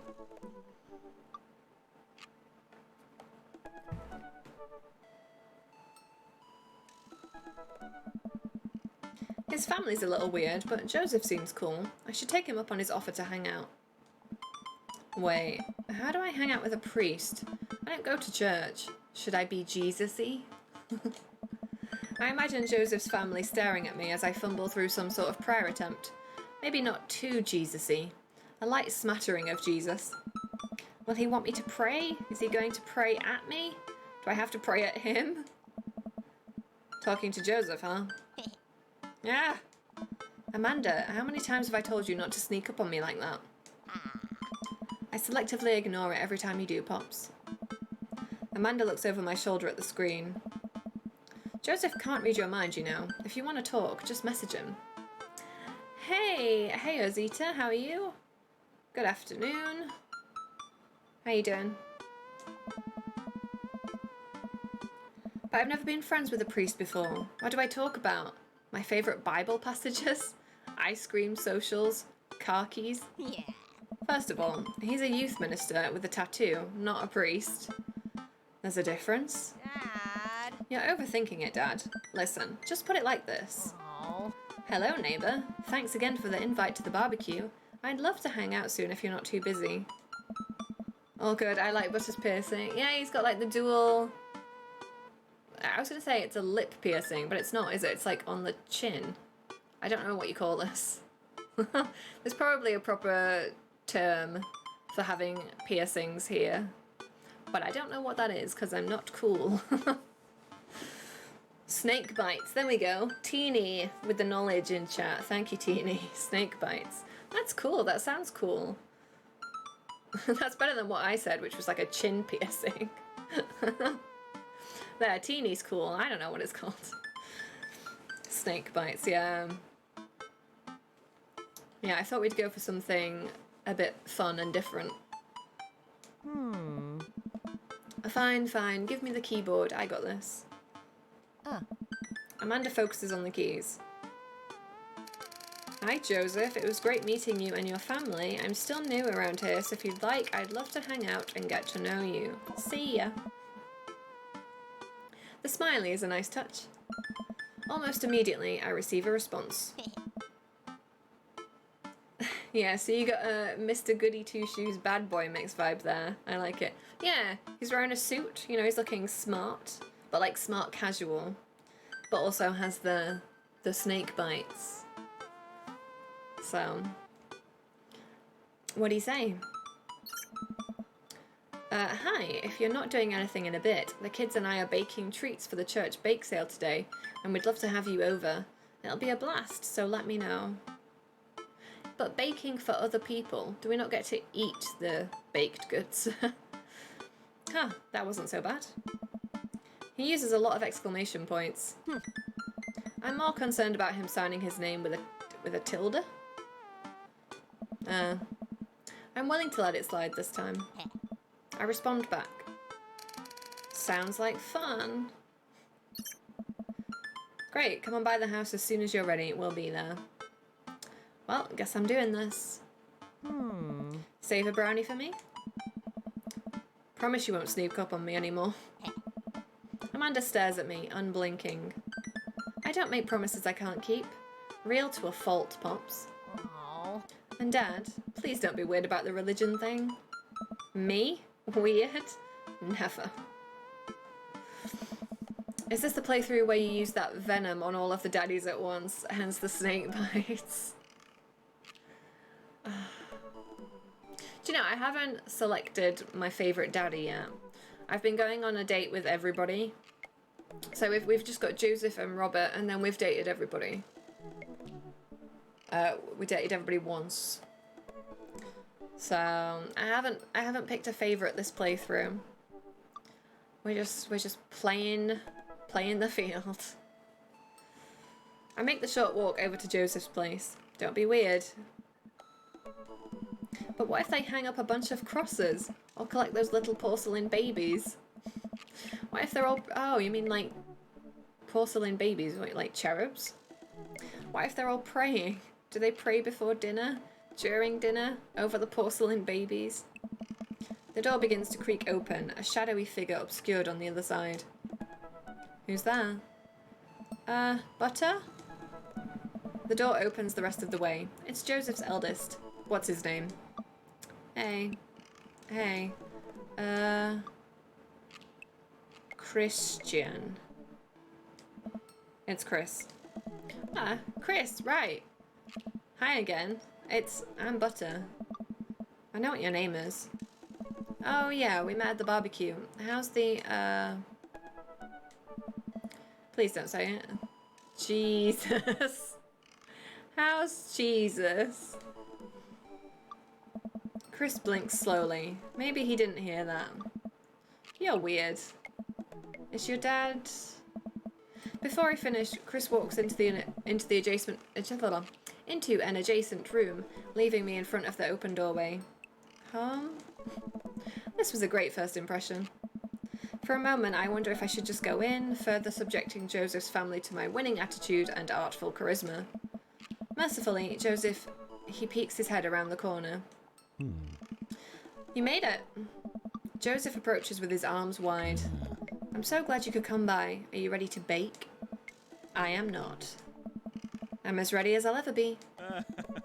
That's the kind of semi-confidence I like to see in a baking assistant. Come on in. Oh. Joseph leads me into a bright, spacious home full of nautical knickknacks. This isn't what I imagined at all. It's actually pretty charming. He seems much more into the ocean than he's into Jesus.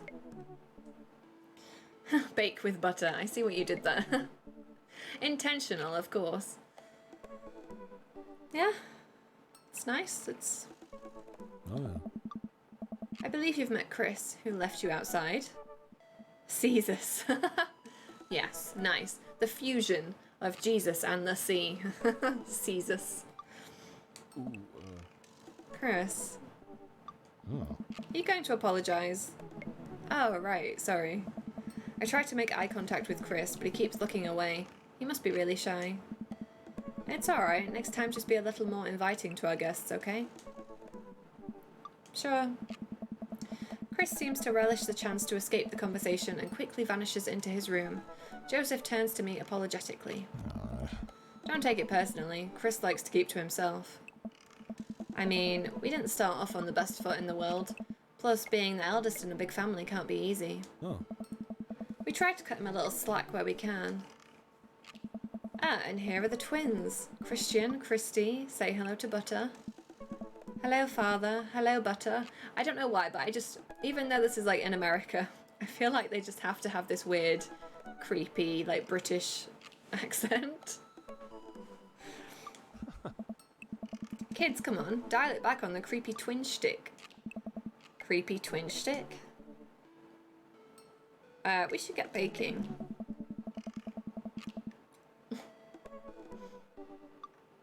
Creepy nightmare twins. Yeah, they do give off that vibe. They're giving off, yeah, the Shining vibe. I think that's what it is. I think I'm looking at them and seeing the twins from The Shining. Yeah, they probably talk to a goat. You guys gonna help us bake? We don't want to bake. Oh. Well, okay. What do you want to do? Hey, Spartan. Time for Butternut to find the perfect dad. Yeah, that's the goal. Isn't it always? I don't think it's Joseph, though. We have to perform surgery. Guys, we've been over this. Please stop cutting open your toys. Yeah. Christian and Christy run out of the room, giggling. After a second of relative silence, Joseph turns to me, grinning sheepishly. Oh. You ever have more than one kid, Butter? Nope. You should try it. Oh, Kirk Douglas. We both... You just say Kirk Douglas. What's... A Spartan sounds like the perfect dad.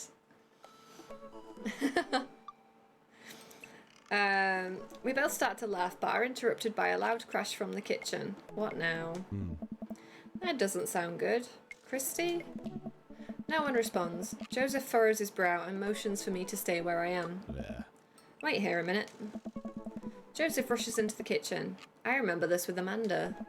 Half of fatherhood is trying to keep your kids from finding creative ways to kill themselves, and he's got 4. Talk about worry. No way. It's not Spartan. Training kids for skirmishes. I take a seat on his surprisingly pristine couch and twiddle my thumbs. Let's examine the coffee table. There's a couple of cool knickknacks on the coffee table in front of me. Hey, a cross. Hey, another cross. This one looks a little different. And a third cross. Unified design aesthetic. There's also a brass thing here. It looks like something a sailor would use to navigate with. I think they're called sextants. I'm not all about that dad life. Yeah, that's fair. Heh, sex. Let's examine the bookshelf. It's a pretty sturdy wooden bookshelf. It looks handmade. Did Joseph build this? There's a big stack of what looks like travel magazines. Hyenas of the Serengeti, the underwater mysteries of the Antarctic, and on and on. Seems like Joseph really loves a good adventure. Unless this is a Mary thing. Who knows? Next to them are a couple of different Bibles. Looks like he's covering all the Bible bases. King James, New American Standard, the Bible 14s. He's a cool youth minister after all. I'm excited for September. New games are coming out. Which games in particular are out in September that you're thinking about? I mean, new games are out every month, right? So, you're thinking of something in particular. On a higher shelf, there are a bunch of old romance novels. Judging by the wine stains, these must be Mary's. The newest one looks like Hot Body Johnson, Sex Detective. The 8th installment in... Wait, this is a series? Well, you have this many kids and things are bound to end up on the floor, no matter how hard you try to keep it clean. I spot a terrifying cloth doll that appears to have had both arms pulled off several times. It's been stitched back together a lot. The tag says CNC, of course. New map of Devour and Scorn. Oh, Scorn, yeah. That's the H.R. Geiger spooky sci-fi horror. Yeah, that looks interesting.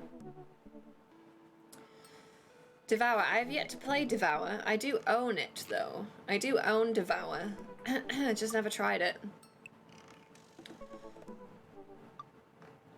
Corn children, yeah. October has a lot of horror games. Yes, it does. October is when we get the DLC for Resident Evil Village. Very exciting.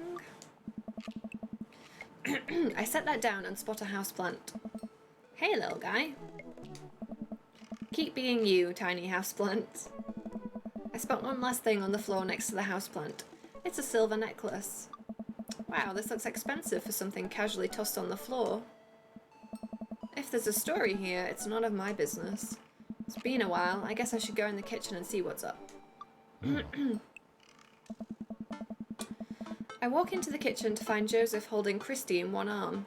She seems a lot calmer than she was a minute ago. I raise an eyebrow at Joseph. Oh. The twins are a lot more manageable when they're separated. Where's Christian? Oh. He ran off. Christy dips a spoon into the brownie batter and gives it a taste. Right, well now it's contaminated. As long as you don't double dip, it's fine. I believe there's a Michael Myers game. Oh, really? I haven't heard about that. Huh. Do you have to escape Michael Myers or do you play as Michael Myers? Do you know? Dad, it's too sweet. You're too sweet. No, I'm not. Oh. You're so sweet we might have to water you down with spiders. No, not spiders. Joseph begins tickling Christy with his free hand. Between the laughing and squirming, I don't know how he's got a hold of her, but that girl is locked in place. The man is a professional child wrangler. Christy fixes me with her best puppy dog eyes. Save me from the spiders. Spoon Jewel, the Spider King. Do it. I grab a wooden spoon and point it in Joseph's direction.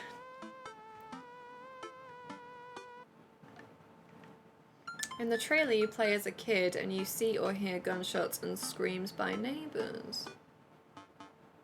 Ah, I'm gonna have to look at the trailer because I haven't heard anything about it or seen that. So sounds potentially interesting. I love both Geiger's and Beksinski's artwork, but I'm not really into first-person games. Bioshock franchise is a sole exception. I absolutely love that. Yeah, same. Bioshock is one of my favorites. Definitely.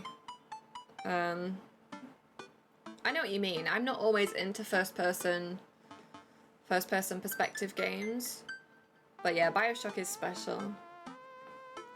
The Scorn looks interesting. I'm worried that it's gonna look very samey. Like, I don't know how varied the environments are gonna be, and like, it looks very grey and bland, and I hope it's not like too much of that. But we've seen very little from that game so far, so who knows? It's called Halloween Part 2. Was there a Halloween Part 1? As in, like, the game.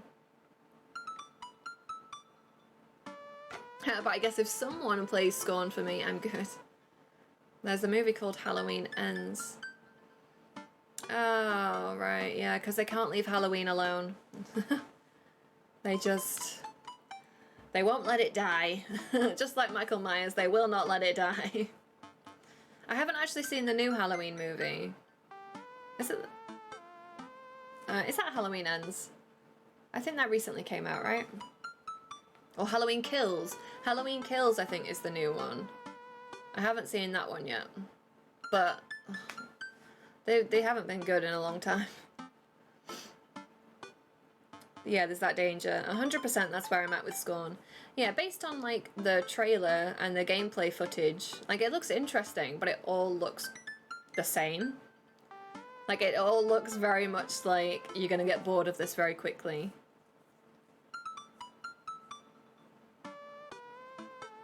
Halloween Ends is the one that comes out this October. Yeah, I think it's Halloween Kills is the second movie in this new reboot franchise thing that they're doing. Because they sort of retconned all the other movies, right? So that none of them really existed, apart from the first one. So I haven't seen that yet. But I'm not feeling good things about it.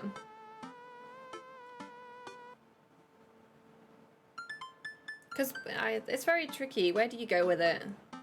Because they're very quickly going to go down the route where Michael Myers just becomes immortal again. Which I think is where they went with it last time. Like, Michael Myers is some kind of immortal, magical... They made it so that he was just more than a person.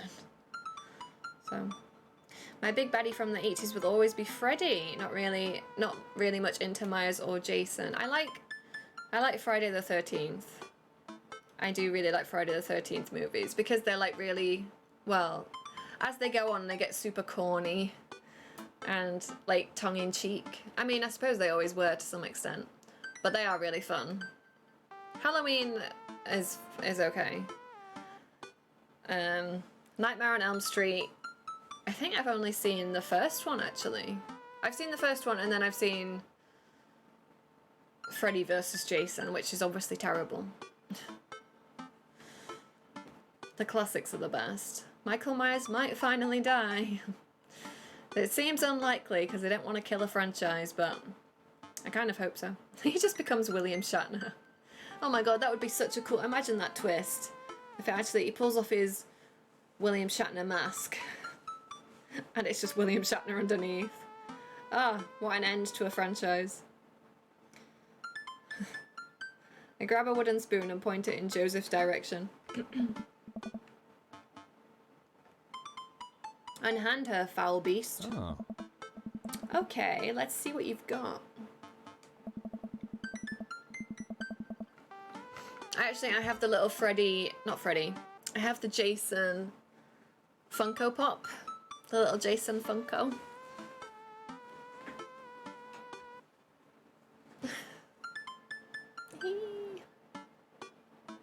because I really like the Friday the 13th movies.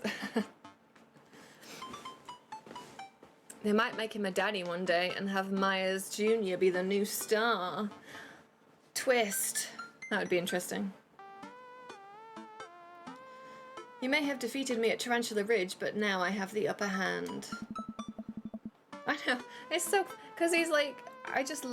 I really love the horror pops. Because they take these really sort of like scary horror icons and they make them so cute. Look how adorable he is. You can't be afraid of him now. Joseph gently puts Christy down behind him. Oh. Have you come to squash me, knight, or have you merely fallen into my web? I'm no mere fly, Spider King. Now on guard. For a minute or so, Joseph and I mock duel with the two dumbest looking spoons in the room. Eventually, I strike a killing blow in the invisible heart between his arm and his body, and Joseph recoils in horror. Lawrence of Arabia! You just say Lawrence of Arabia. They have the strangest exclamations.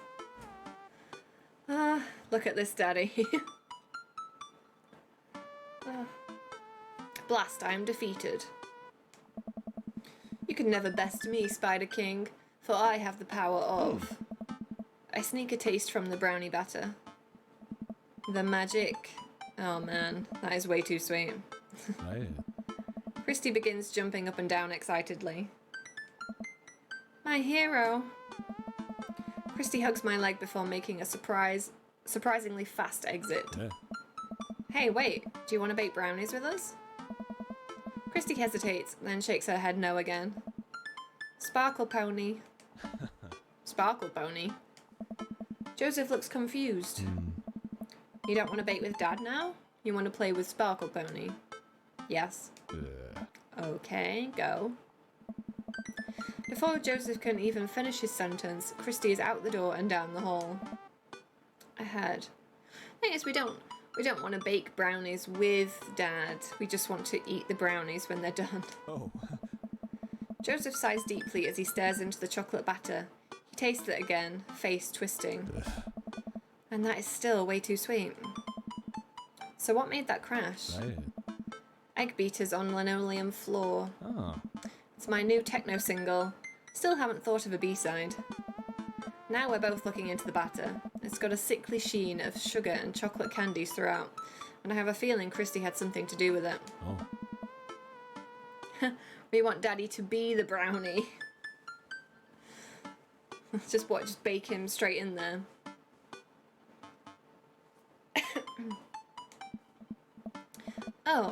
Yeah, like I said, I'm not really a baker, but...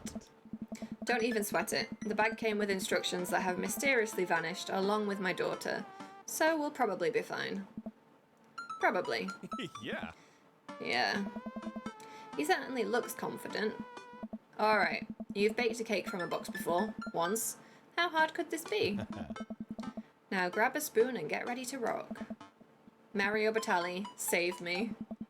Joseph and I set to work, cracking the eggs and mixing the things, and then pouring the things according to how we assume the back of the box would tell us to. Things go according to plan, and soon enough we have a solid batch of brownies. Hey. Phew. Wait. Joseph has a little dot of batter on his nose. Wow, way to use those dad skills. I bet you've baked a few box mixes in your time. His nose. Joseph. Oh. All we have to do is bring these to the bake sale and voila, duty done. Now help me find Christy. Keep your eye out for a pony that sparkles. Joseph, hold still. Oh. What? Thumb in position and got it. Eh. Joseph's eyes go wide as I gently wipe the chocolate off his nose. Is he blushing? Bearing in mind, Joseph has a wife. Joseph has a wife. Would you rather? Oh, my phone is on charge at the minute. I'm gonna have to find a would you rather on the computer. For I am not prepared for this.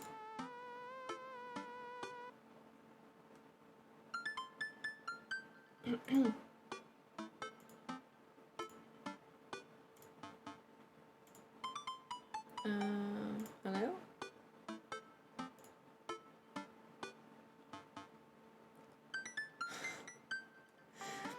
Okay, here we go. Would you rather be a professional taser testee or be a professional beanbag gun testee? So one of these self-defense weapons is going to get tested on you. Is it going to be a taser or is it going to be a beanbag gun? I mean, I've never experienced either, so I don't know which is going to be worse.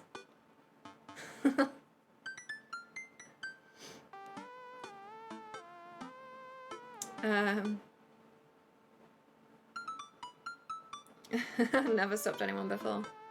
Taser sounds like a more electrifying experience. Very good. Very good. That gets a stamp of approval. Well done. Probably the beanbag gun. I feel like I'd be quite intrigued by a taser. I feel like I know what I'm gonna get with a beanbag gun.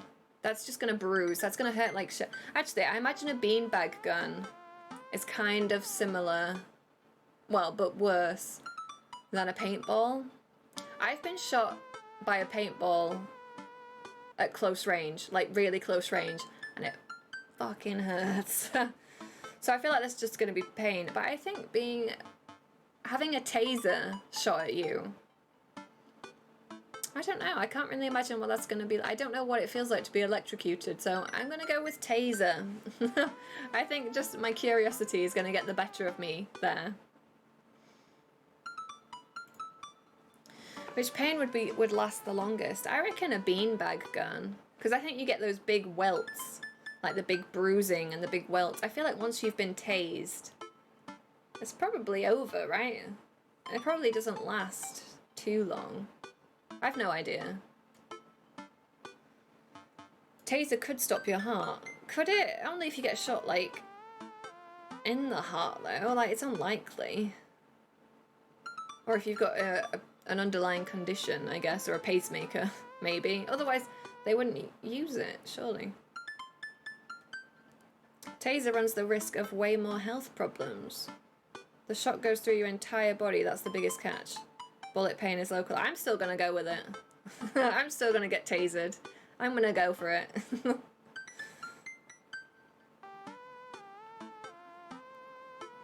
Oh, look, there's comments on this. Because I'm on a website and it's the proper Would You Rather website thing. So there's comments based on this either or.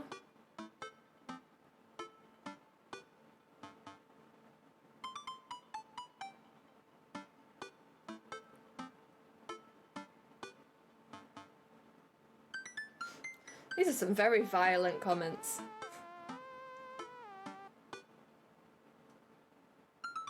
I mean, these are like, I was going to read some of them out, but it's just people being exactly how you'd expect them to be on the internet. You know, like when you think about the worst kind of comments on the internet. It's just people arguing. Like, arguing about this. Like, in a really... in a really intense way. Yeah, somebody's talking about Jackass. I do remember seeing it on Jackass, where somebody... I don't remember which one. One of them got shot with a beanbag, and you get, like... huge bruising, like big welts. So if I could choose where I'm shot, I'd go with bullets. If it's random, yeah, taser. I'm gonna say, why don't we say, like, you're gonna get shot in the ass. You're gonna get shot in the ass, you know, it's a big meaty part of your body with a taser or a beanbag gun. There we go, and then it's decided. People will argue about everything, yeah. Jackass has a ton of that. Knoxville gets a rubber bullet, doesn't it? Oh, is it a rubber bullet, not a beanbag? They've done so many stupid things, I lose track. But I think the worst on Jackass was eating the vomit. Oh, God. I've blocked that out. Jeez. Maybe I've not seen that one.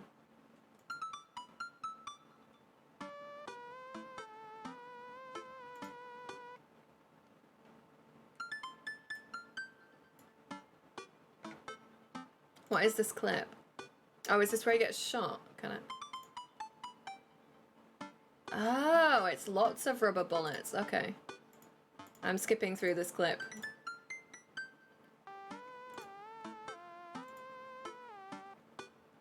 They do such stupid things. I mean, I know that's like the point of the show is them doing stupid shit.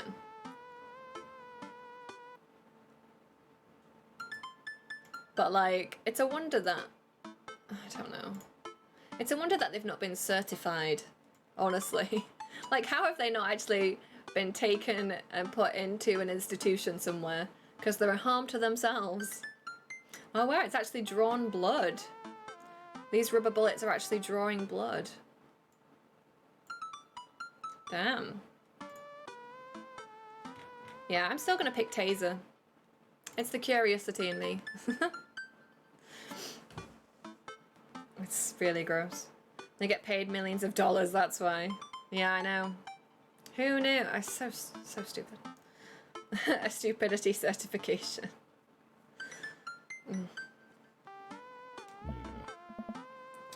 Oh, thanks. No problem.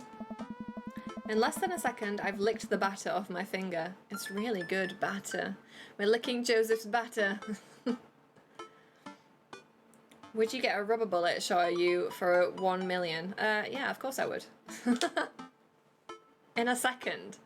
If somebody said they could shoot me with a rubber bullet for $1 million, then I'd be like, where do I sign? I need that moolah.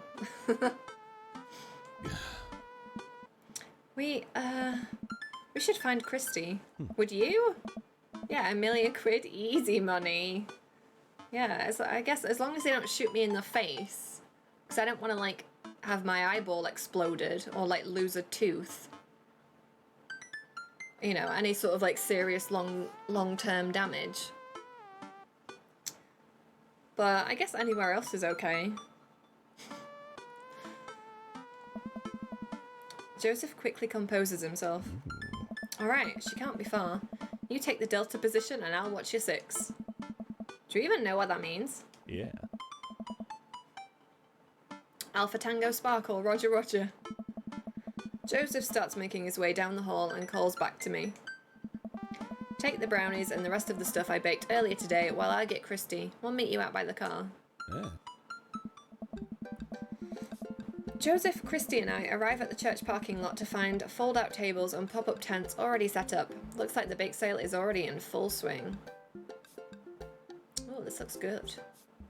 We got brownies and cupcakes and candy apples and possibly some donuts. Ooh. Wow, this place is packed. Is this packed? There are a few people milling around. Must be a value pack. If you can count the city's population on your fingers and toes, this counts as packed. Point. Purple donuts. Yeah, I'd be all over this bake sale.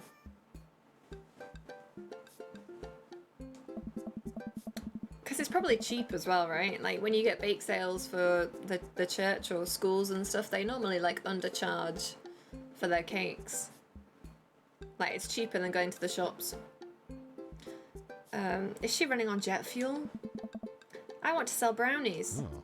Oh. Okay, let's get set up. I want to see Mom. Oh. She's down by the other row of tables helping out with another group. Want to go over there and tell her I said hi? Mom! Christy zips off immediately. Joseph seems unconcerned. We don't have those around here, nor garage sales, nothing like that. Yeah, we don't really have garage sales or yard sales. And you'd only get like bake sales, I guess, at a church or a school in like small villages, really, like in small tiny communities. Like maybe one in my old village they might do once in a while, but not like in cities or anything, I don't think. Does she always run that fast? Wow. Yeah, and I can only catch her half the time. These knees aren't what they used to be. I remember when Amanda was her age, I couldn't get her to sit still for 5 seconds. Yeah, great age to deal with. Right. People started leaving shit on their lawn in COVID. Free stuff. That was bad enough. Yeah, that's the thing. Like, if you want somebody to take away, like, an old mattress or an old, I don't know, washing machine or something, you have to, like, pay people to take it away. Like, people don't take that stuff. But if you left something on your yard that you didn't want stolen, it's just like sod's law, you know? You can't give stuff away for free. It's very tricky. While Christy's gone, Joseph and I arrange all of our baked goods on the table and settle in. So, are we allowed to eat any of our own goods? I guess you've got to pay for it. Look, if I don't see nothing, I don't say nothing. The man upstairs has strong feelings about snitches. Does he actually? Ah. Joseph shrugs. He eats a brownie. It looks like some of the other stalls are selling drinks, little handmade crafts, and other sweets. Wow, someone brought a soft serve ice cream machine. I gesture to it. How are we supposed to compete with that? Oh. Please, this isn't my first time to the rodeo. The bake sale rodeo. There's actually no rodeo here, it's just a bake sale. Oh. I think you and I put together can make one pretty convincing argument for these brownies, don't you? Sneak another brownie to ease your fear of public interaction. Yeah, let's just agree with them, I guess. We high five. Like just two regular bros. Definitely not gay. If you bake it, they will come. Oh. It's not long before we have our first customers. Oh. Hey, dude. Hiya. Matt, Carmencita. Hey. Oh. Great to see you, I think. Happy to support a good cause. Plus, you know, as the owner and proprietor of the Coffee Spoon, an establishment that specializes in baked goods, I have to scope out the competition. Joseph leans close to me. This guy knows his stuff. Stay on your toes. So, what recipe did you use for those brownies? Don't say you used the boxed recipe. Don't say you used the boxed recipe. We improvised. I just let the baking spirit move through me, you know? A little bit of flour here, a pinch of salt there. It's sort of like interpretive dance, but with cooking. Oh. Interpretive cooking, yes. You can never make the same thing twice. Every batch is special. There will never be another batch of brownies with the exact flavor sensation that these right here have. Oh. It's a once-in-a-lifetime opportunity, Matt. Hey. Alright, we'll take 2. Actually, we'll take 3. Yes, good girl, Carmencita. I ring them up and high-five Joseph as our happy customers walk away. Oh. See? Not so hard. Yeah, I'm hot off the good feelings from the last sale. Who's next? We sell brownies to a bunch of people I don't recognize, but who clearly know Joseph. Eventually, another familiar face pops up. Butter. It's Brian. Oh. Close enough. Oh. Can we interest you two in any of our fine sweets and treats? Hey. You sure can. I bet I could eat 10 brownies. Must. Resist. Urge to be competitive. I bet I could eat 11 brownies. Well. They used to call me Brian Hollowlegs Harding back when I was in the competitive circuit. Think you could go brownie for brownie with me? 12 brownies. Oh no, Joseph did not like that. Let's save threats of competitive eating for another time, shall we? Brian and I stare each other down. Well, Brian liked it though, Ah. but Joseph didn't.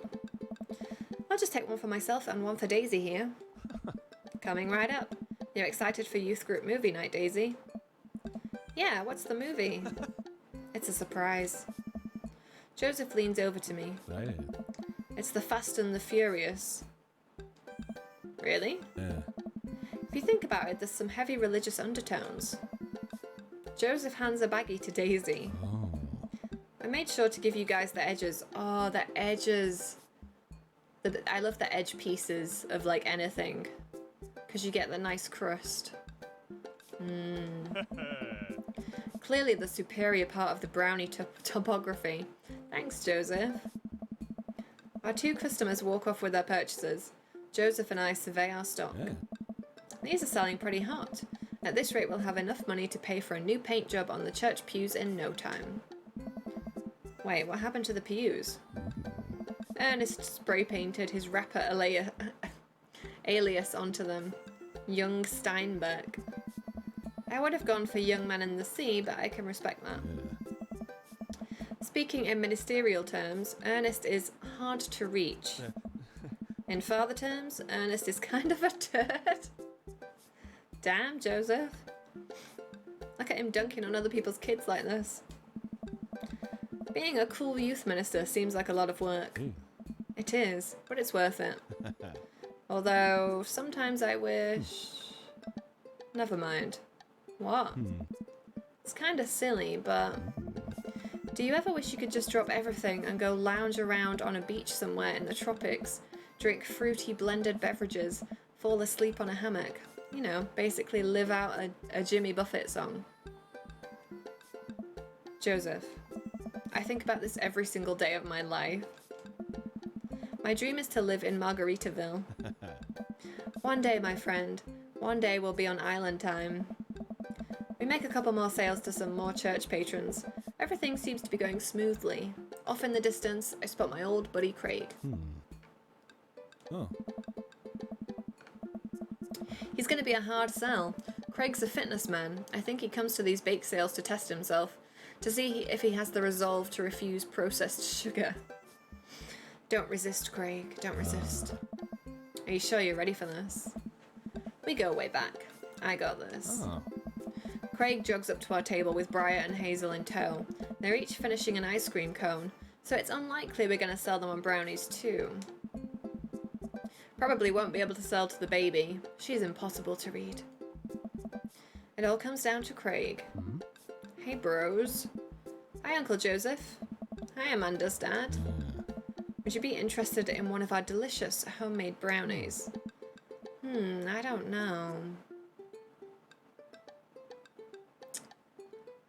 Remember that one time when we were freshmen? Remember how our next door neighbours pranked us by switching out our laundry detergent with dish soap and how the washing machine exploded with suds? And then we decided to get back at them by baking brownies for them, but sprinkling high-intensity hot sauce into the mix, and then we watched them cry after eating it. Nice. I would feel bad, but we had to clean up the laundry room ourselves. Anyway, these brownies are like that, but without the hot sauce. Maybe you should get one more, for old time's sake. Oh. Craig thinks for a second. Well, the girls just won a game. You know what? We'll take one for each of us. Even River? I'll eat hers. Oh, we did it. You've got yourself a deal. The day winds down and we're pretty much out of items to sell. Everyone starts packing up. Christy eventually comes back and immediately falls asleep in Joseph's folding chair. Boxed mix, huh? Come on. Mary saunters up to us. She looks like she'd rather be anywhere else than here. Oh, hi, honey. Yup, they're selling like hotcakes, which is... actually, they're just brownies.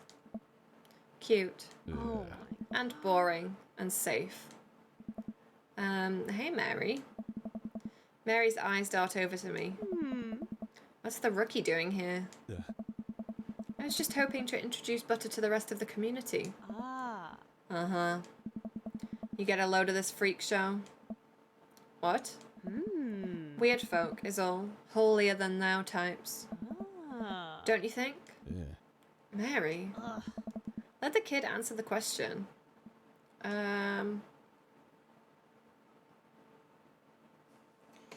They seem nice. They all seem like they're really excited to help out the church. That's pretty cool, I guess. Mary, can we talk about this later? Come on. Oh dear. Am I embarrassing you in front of your new friend? This is super awkward.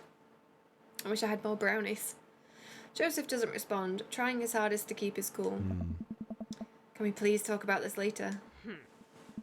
Sure thing, honey bear. Ah. Mary turns her attention to me. Hand over the cash. Jesus, I'm not trying to rob you. I'm in charge of the funds here. I hand over the cash we've made. It feels like a hefty wad, if I may say so myself. Thanks. Now give me your wallet. What? Give me your wallet. You think this church is going to fix itself? Mary? I'm kidding, I'm kidding. Sorry, I'll work on the whole pretending to be happy thing. Mary leans in and whispers to me. He's really good at it. Mary walks off without saying goodbye. Yeesh. I'm really sorry about that. Are you okay? She really likes pushing your buttons, huh? Oh. Joseph shrugs. Oh. No marriage is perfect. You ready to head out? Joseph and I load the folding tables back into my car. Christy nods off the moment Joseph straps it into the car seat. Oh. I drop Joseph off in front of his house. A small yawn sneaks out of me. Looks like I tuckered you out, huh? I'm a sleepy dad. I think I might finally be crashing from all the sugar. Oh. Huh, I won't keep you up then. Thanks for helping out today. Happy to do it. Also happy to eat brownies. That's the most important thing here, is the brownies. Oh. Well, next time I promise we'll do something a bit more exciting and a bit less free labour. And I'm very sorry about the whole thing with Mary. You shouldn't have had to see that. It's fine, really. No. I know, but first hangout domestic problems aren't a good look. You barely know me. Let me make it up to you next time. It won't be Margaritaville, but we'll do something fun. Promise. I smile. I'd like that. Hey. Oh, and one last thing. Joseph tosses a cling-wrapped brownie through the window. It hits me in the face, but I'm able to catch it. It's the last one. You earned it. Joseph, please don't leave me alone with this brownie. Nope, too late. I'm already walking away. But... Good one. Bye! Joseph walks up to his home. He waves at me before carrying Christy inside. Well, looks like it's just you and me, Brownie. We could give it to Amanda. I pocket the brownie. She did say... Savor a brownie, so... I step inside to find Amanda doing homework on the couch. Hey, father unit. Hi, child that I'm required by law to take care for. How's the homework? It's really fun and educational. Really? How long have you known me? Right. How was the bake sale? Good. I think I really could have made a good life for myself as a brownie salesman. Glad to hear it. So what? Were there any extra brownies, or did you maybe sneak one, or... I think for a moment and realise that I still have the brownie that Joseph gave me. This would probably do better in someone else's stomach than mine. Heads up. Whoa! Wait. I hurl the brownie towards Amanda. It hits the wall behind her and falls on the ground. Nice throw. She scoops it up and smiles at me. Thanks, Pops. Hey, if you're not going to bed anytime soon, would you be game for some real shark hunters of Orange County? I thought the last hunter got eaten by a shark. He did. I sit down next to her and cozy up with a blanket. Awesome.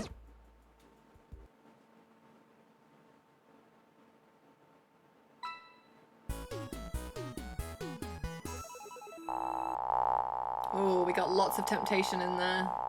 It's looking good. Yeah, I mean, you look great. That's fun. We got an A. It's not an S rank, but we did pretty well. Welcome. You've got dads. Oh, what does Craig want? Hey dude, I've got the runs. Oh, I've just got the thing.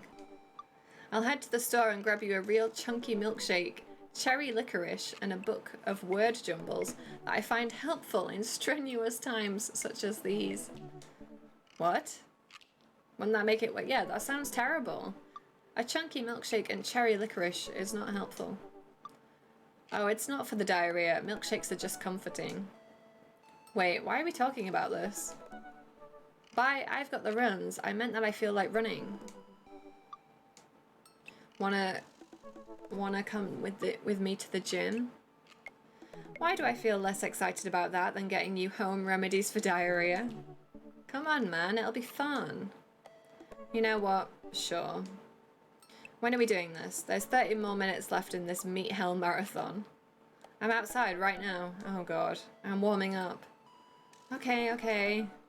At least let me see if Betty gets away from the wolves in time to get her sopressata wrapped cheesecake out of the oven. I don't know what sopressata is.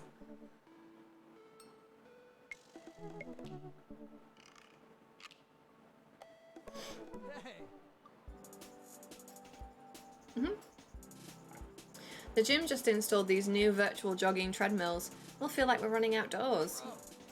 You can see other runners on your screen too. Let's try it out together. Other runners? Will I be able to keep up? Don't worry, we're here to cheer each other on. I'll be right there with you. Nice. Just get a rhythm going. Keep your heart rate up, but don't overexert yourself. You'll do great. How do I do this? How do I do this? Run that dad. Oh, I'm just mashing the X button. Must do better than other dads.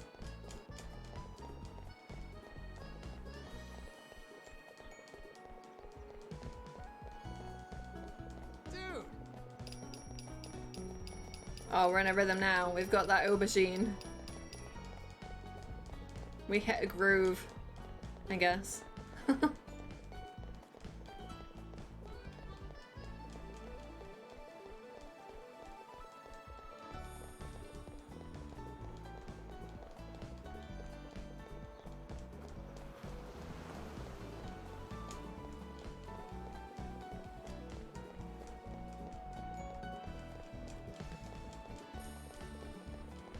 Hey! We're going for it. We're going for it. Run! We just need to beat Larry and Jimmy and Jory.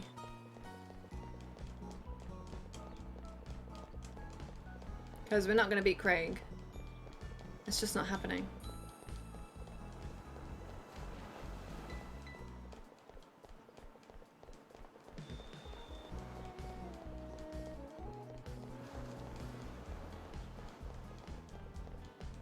Dude!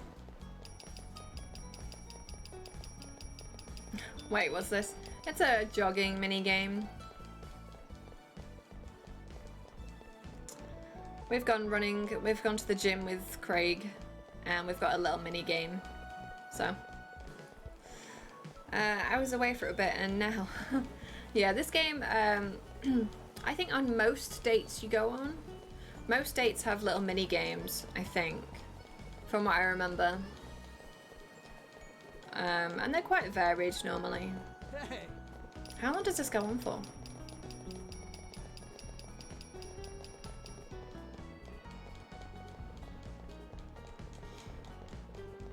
So, yeah, we're doing like, they look like the Mii's, you know, from Nintendo. You have like Nintendo Mii characters, little avatars. They look like that.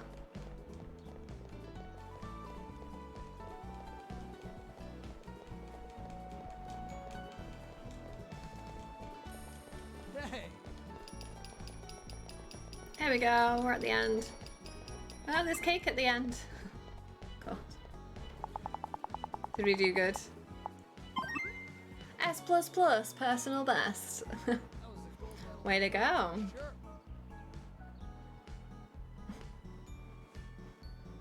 Welcome. You've That was got it, that was the dads. whole, okay, that was a very brief date. I think now the only person we've not gone on a date with is Robert. Let me just check.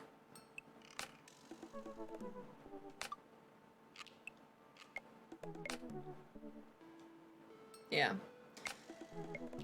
So, let's go out with Robert.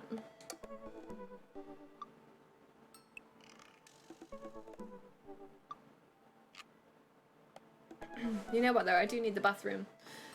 And I also need to get more water because it's like a tiny oven in this room. It's very, very hot. So I need to get some more water and go to the bathroom. So, jogging on mini games instead of going outside. That's not how those other daddies got so buffed up. Yeah, that's true. And Craig is the sportiest of all of the daddies. So, but yeah, I'll just be a couple of minutes and I'll be right back, okay?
Okay, I put lots of ice in my water as well, but it's like already melted.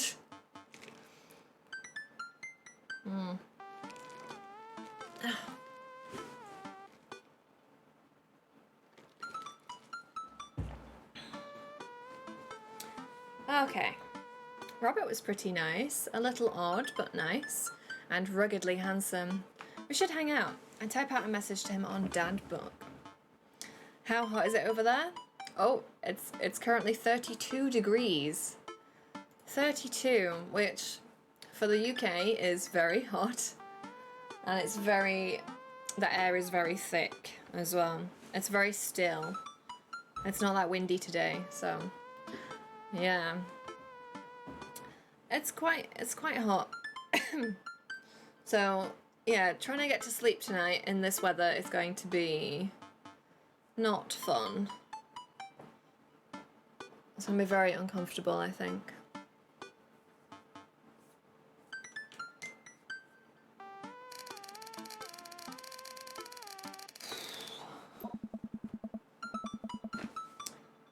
Hey Robert, good seeing you again at the cookout. Wanna grab a drink? I sit there for a couple of seconds, hoping he'll message me back. Hey, it says that he read my message. Oh no, we've been left on read. I anxiously wait for a response. Yeah, let's watch cat videos.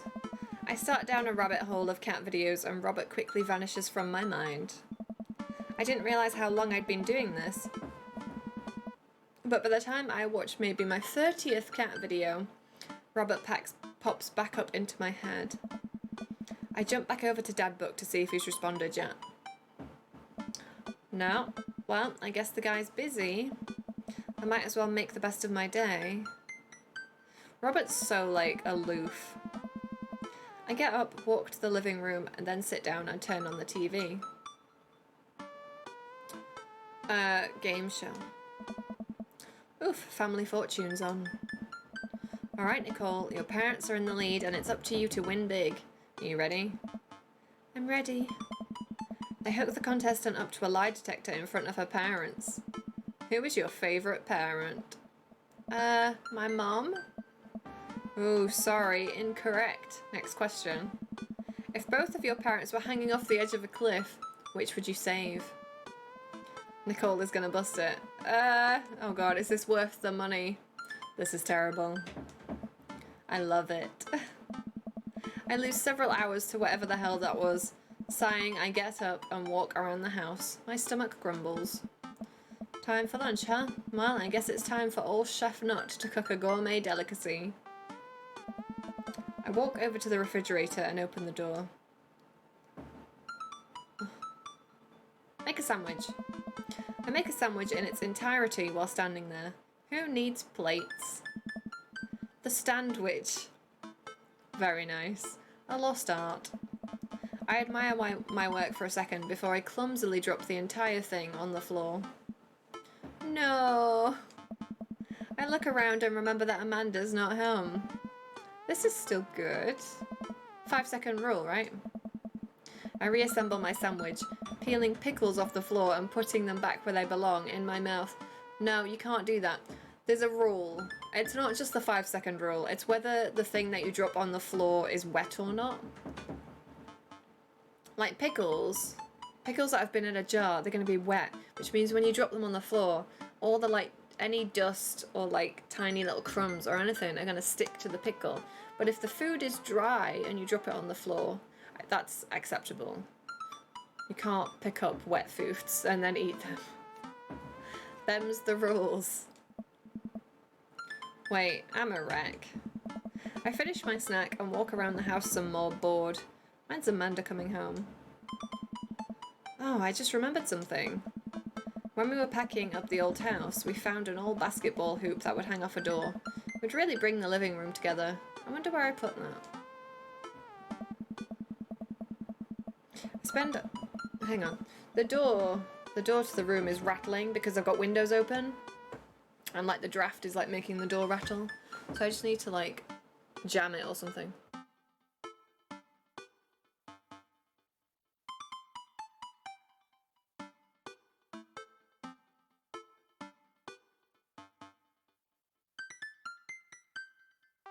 Okay, better. I hate that like rattle, it's so annoying.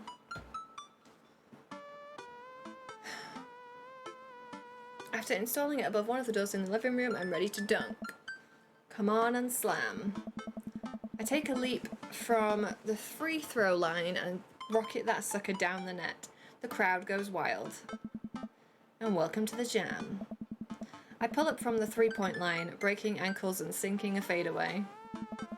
And I forgot the rest of the words to this song. No look behind the back hook shot. Everyone's on their feet. Something, something, Space Jam. Oh, he's singing Space Jam. I see. I didn't remember the words to that song.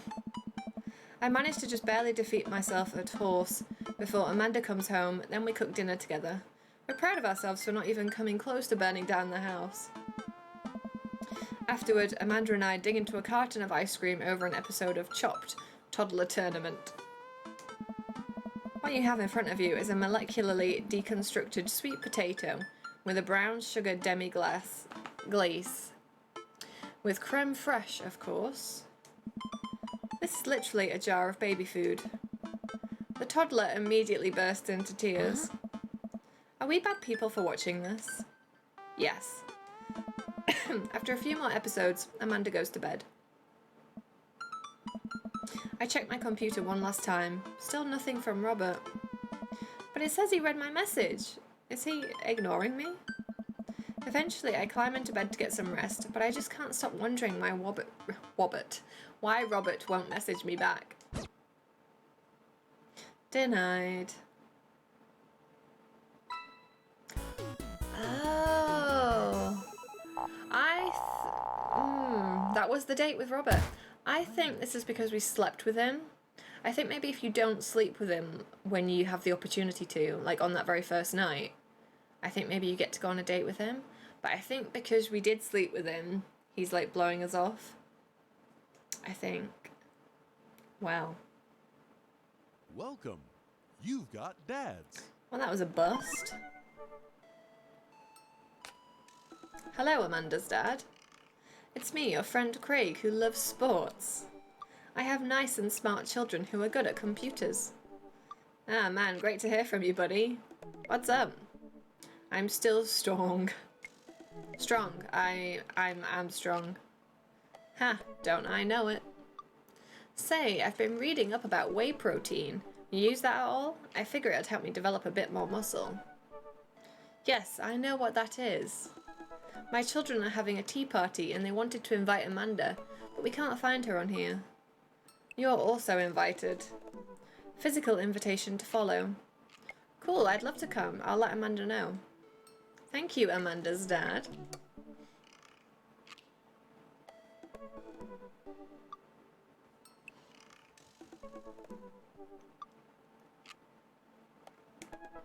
Yep, literally all the ice that I put in this water has already melted.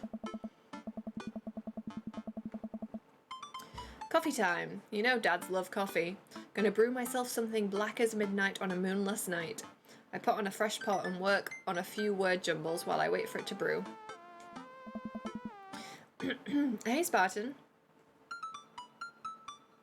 Welcome back. Hey, this one spells sorrow. Dad, ready for today? I'm ready for every day, sweetie. Gonna tackle it head on. What games are you excited for from Summer Games Fest? Fest.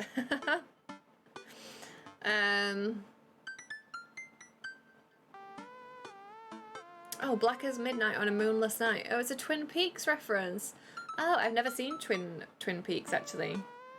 It's super strange and it looks a bit creepy.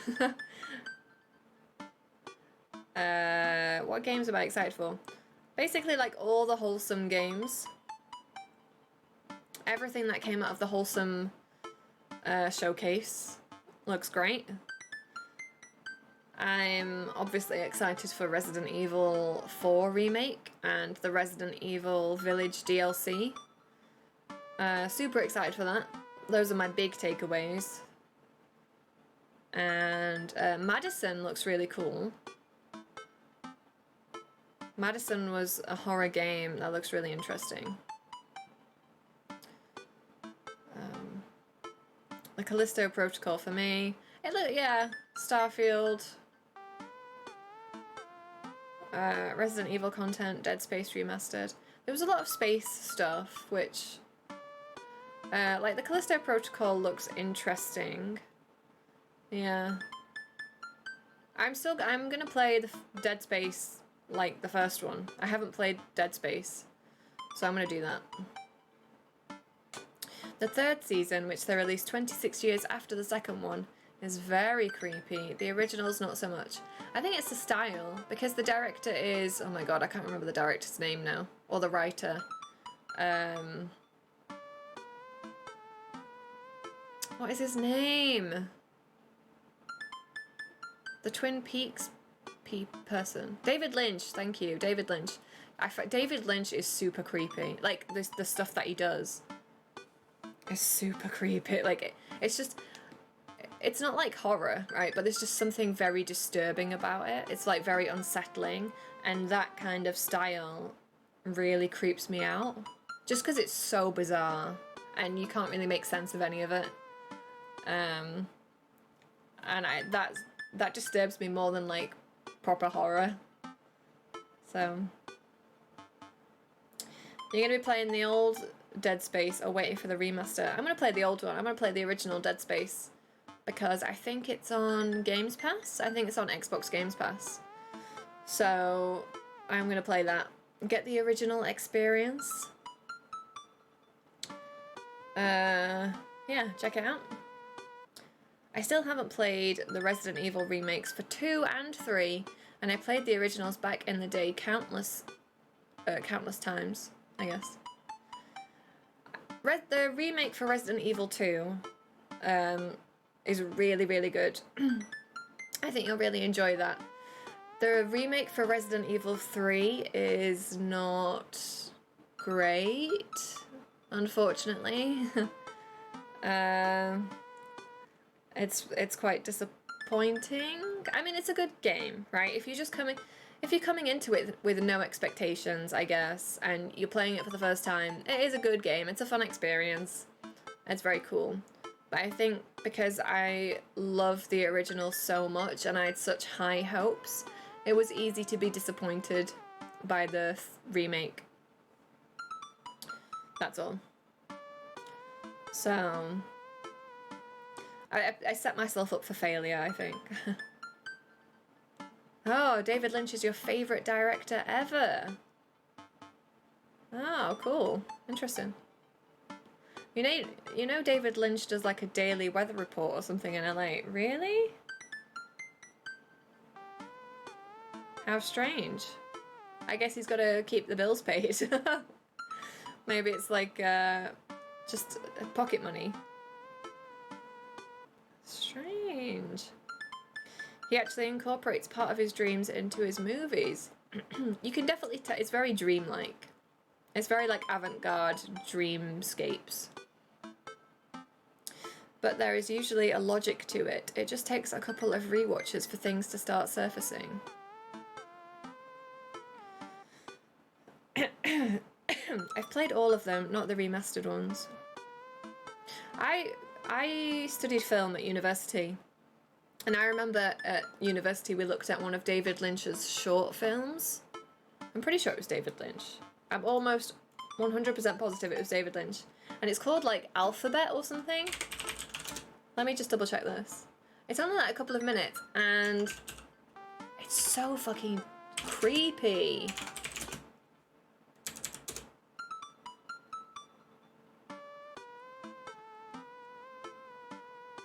And it's just like his daughter reciting the alphabet or something. But it's honestly like one of the scariest things I think I've ever seen. I was like, what is happening? It scared the crap out of me. It's just, stuff like that is just so unusual. He's definitely got an iconic style. But I'm not a fan of it. I mean, I guess that's kind of the point though, right? Like the point of a lot of his work is to kind of like disturb you. So good job.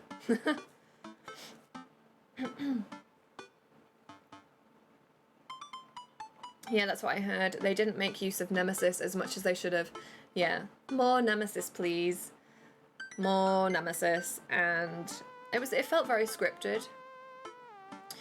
Like in the Resident Evil 2 remake, obviously Mr. X he can pretty much, I mean, obviously there's scripted moments where he appears, but then he can pretty much just follow you anywhere. And Nemesis kind of works in the same way, but it's very short.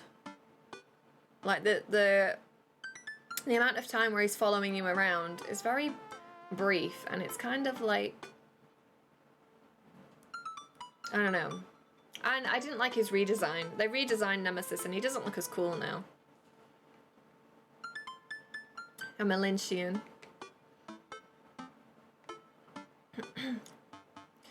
I like Dead Space Remastered because they show us some gameplay on it and it just looks really cool. And Isaac talks a lot in the remastered version too. Oh. Have you watched Eraserhead? It's his first film. Very creepy, that one. I haven't, no. David Lynch is that good.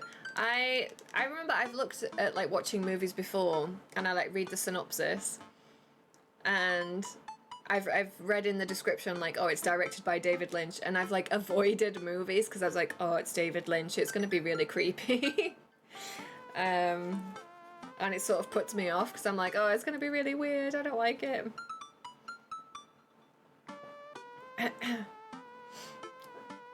Limit on the hydrate button. I think there's a limit on pretty much every channel point redemption, just to stop people from spamming it. Just because I don't think it's happened very much before, but it has happened where people just come in chat and just spam stuff. So yeah, there's normally a cooldown on I think pretty much everything, just to stop it from getting annoying. Mr. X is a better Nemesis then. Mr. X wasn't amazing. The original the original Nemesis is still like, I love the original. Like, it's terrifying, it's so iconic. I love him, and I do find it really scary still. I played the original Resident Evil 3 I think in October. I think I streamed it on the channel from my GameCube. I actually managed to hook up my GameCube. I had to buy an adapter. So I played my original GameCube Nemesis. I didn't port it or emulate or anything.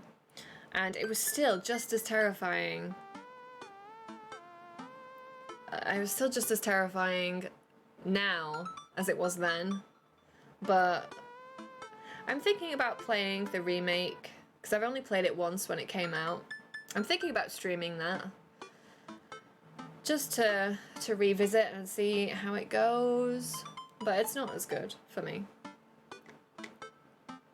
You're into horror, it should be a nice fit. Yeah, David Lynch. I know.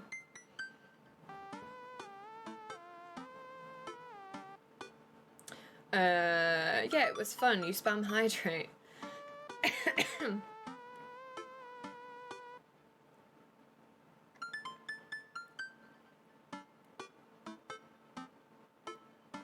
It's so hot in this room.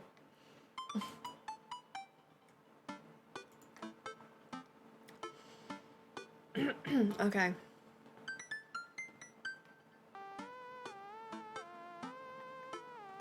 What did we promise we'd do today? Honey, I already told you that I'm not going to throw away my Tom Clancy novels. They're just stacked in the living room. I keep bumping into them and knocking them all over, and you don't even read them. Wait, no, that's not what I'm here about. The tea party, Dad? Nope, I don't remember that. Craig's Kids, that hand-drawn invitation. Dad.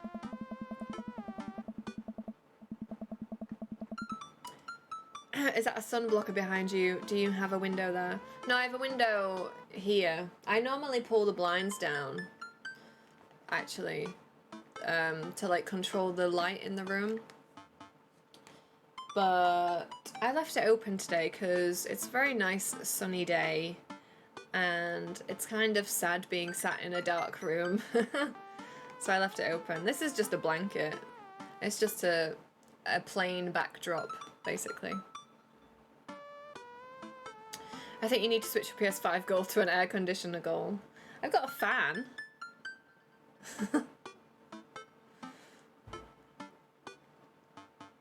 It actually makes me think of the Red Room on Twin Peaks.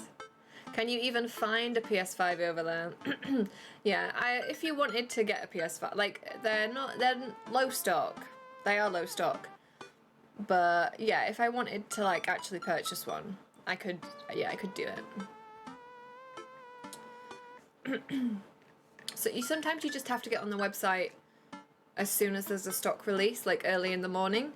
But yeah, you can. I've got a couple of friends that have managed to, like, you just keep checking and checking stock and sign up for email alerts, and then as soon as you get notified, you can just buy one.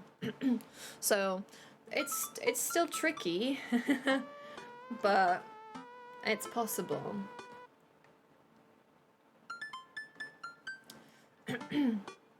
I just wish that the quarry should be less than $60 US. It's very expensive. It is very expensive. I did look earlier though, actually.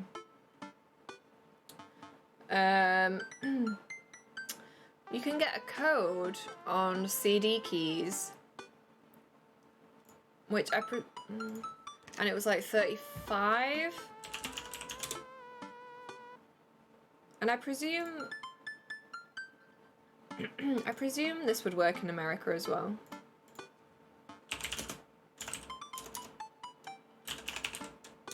I mean, if you play on computer instead of console. Oh, this is for the EU and UK. Yeah, the cheapest you can get the quarry, you can get a Steam key, and it's £35 instead of 60.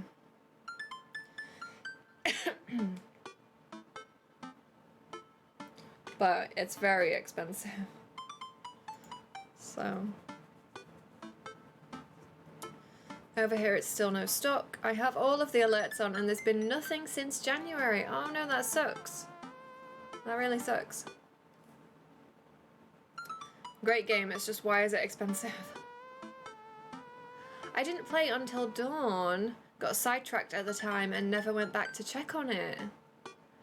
Ah, well, I mean, I do recommend you playing it, because it is a great game. But actually, Azita, we are, not this month because it's Pride Month, but at the start of maybe next month, we are going to play Until Dawn on the channel. We are going to stream it. So if you want to check that out, you can watch it here. But if you don't want any spoilers or anything, then I do recommend you play it yourself. I mean, it depends on the choices you make, right? So my playthrough might be different from your playthrough anyway. But yeah, we are going to play it. We are going to play it.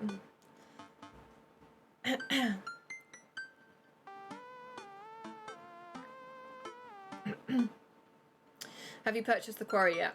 No. I'm still waiting. If it is for £35, I'll take it. Where are you, Spartan? I forget. Are you in the US?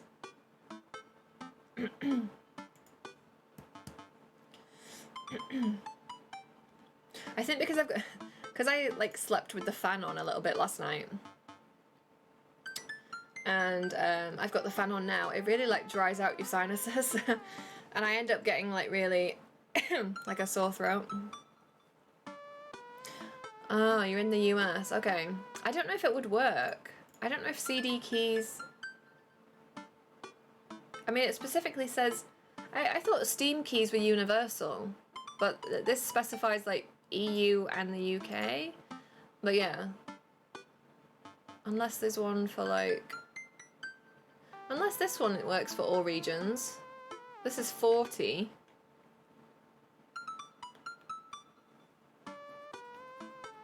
Let's have a look.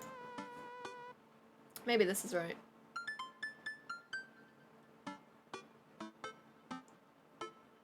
I think this might work. Yeah, worldwide.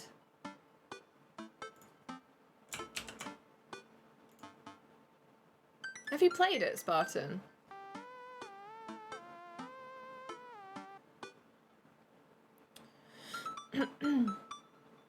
I guess I could watch it here then. It's one of the few game genres I don't mind watching instead of playing. Yeah, it makes for a good watch because it's basically like an interactive cutscene, right? So it's basically like a slasher movie, but there's so many different endings and stuff. So I've played it through multiple times already. We're just gonna play it again on stream. Maybe you could steal it for cheaper. Yeah, but I don't want to steal it. You know, because they work hard to make games, and I do want to support the industry. So, but you know, to an extent, I still want to wait until it's on the in the sale, because I can't spend like that much money on it. But you've beaten it and gotten the best ending achievements. Oh, cool. Do you think you'll go back to it and try and get different endings immediately, or do you think you'll wait a while?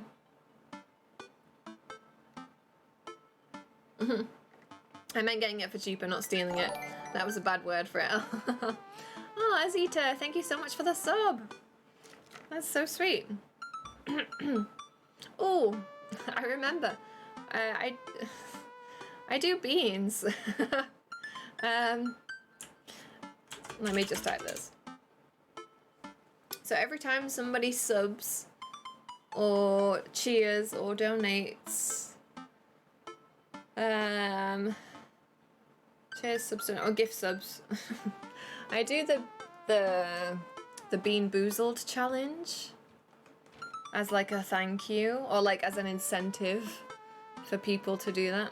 So I have 2 boxes of jelly beans. One of them is filled with spicy jelly beans, and one of them is like, half of them are nice, half of them are disgusting. And I like giving people the option to choose which one I eat. So because you subbed, Azita, should I do spicy, or should I do a random chance bean? Yeah, those ones. Yeah, we've got, vomit, rotten egg, skunk, dog food, spoiled milk, dead fish. I mean, some of them are nice. That's part of the risk reward factor.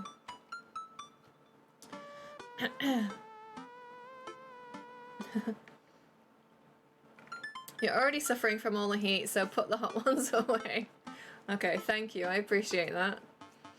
So, and try your luck. Okay, let's have a look. See what we've got. Okay. Okay, we're gonna... Which one's this? Okay, I think this one is either stink bug or toasted marshmallow. I'm pretty sure. So there's a little menu.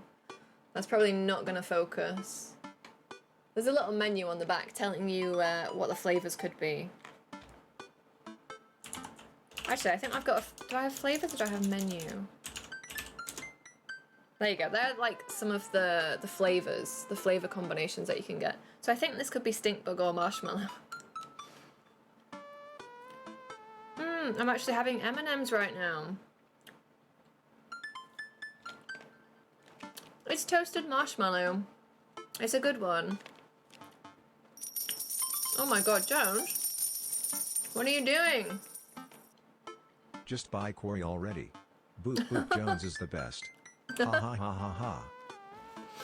Jones. Oh my god. Oh my god, Jones gets beans as well. Jones just gave you the quarry. Yeah. That's so not Jones. That's insane. You're a madman. It's very generous. Obviously Jones gets to pick beans, although Jones, you don't often like getting beans.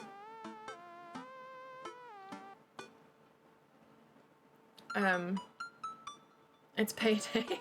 Jones. Oh my god, that took so long. Did it?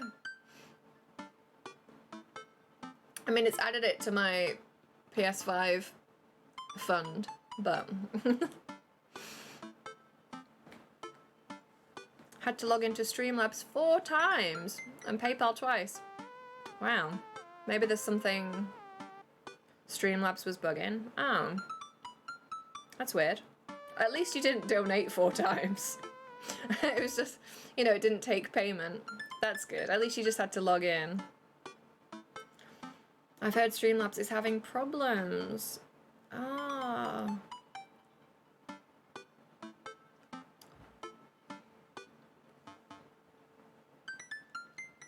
Alright, yeah, there's normally some kind of issue going on.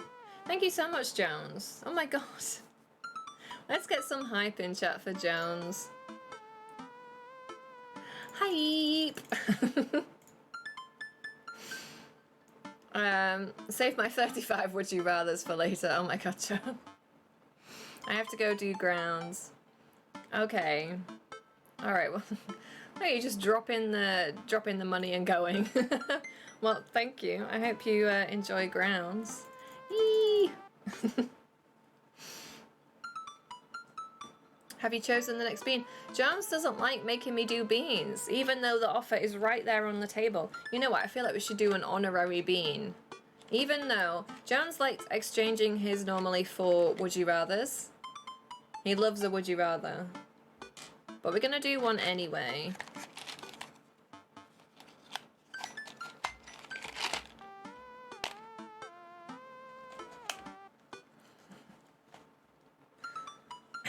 Hey Crimson, you just want to eat the bean.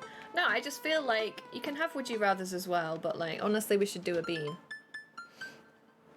This one is, it's either skunk or licorice. Skunk or licorice is the option.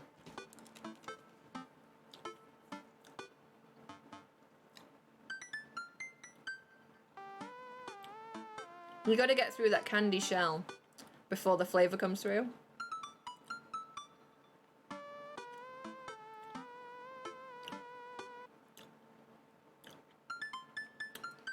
It's weird, but I can't tell. It honestly just tastes like sugar. I think it must be licorice. That one didn't have a particularly strong flavour. But it has, yeah.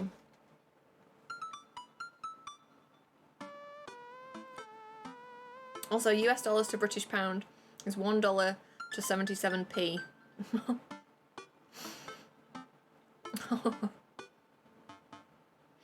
Oh, right, because yeah. So that was, yeah. Oh, thank you.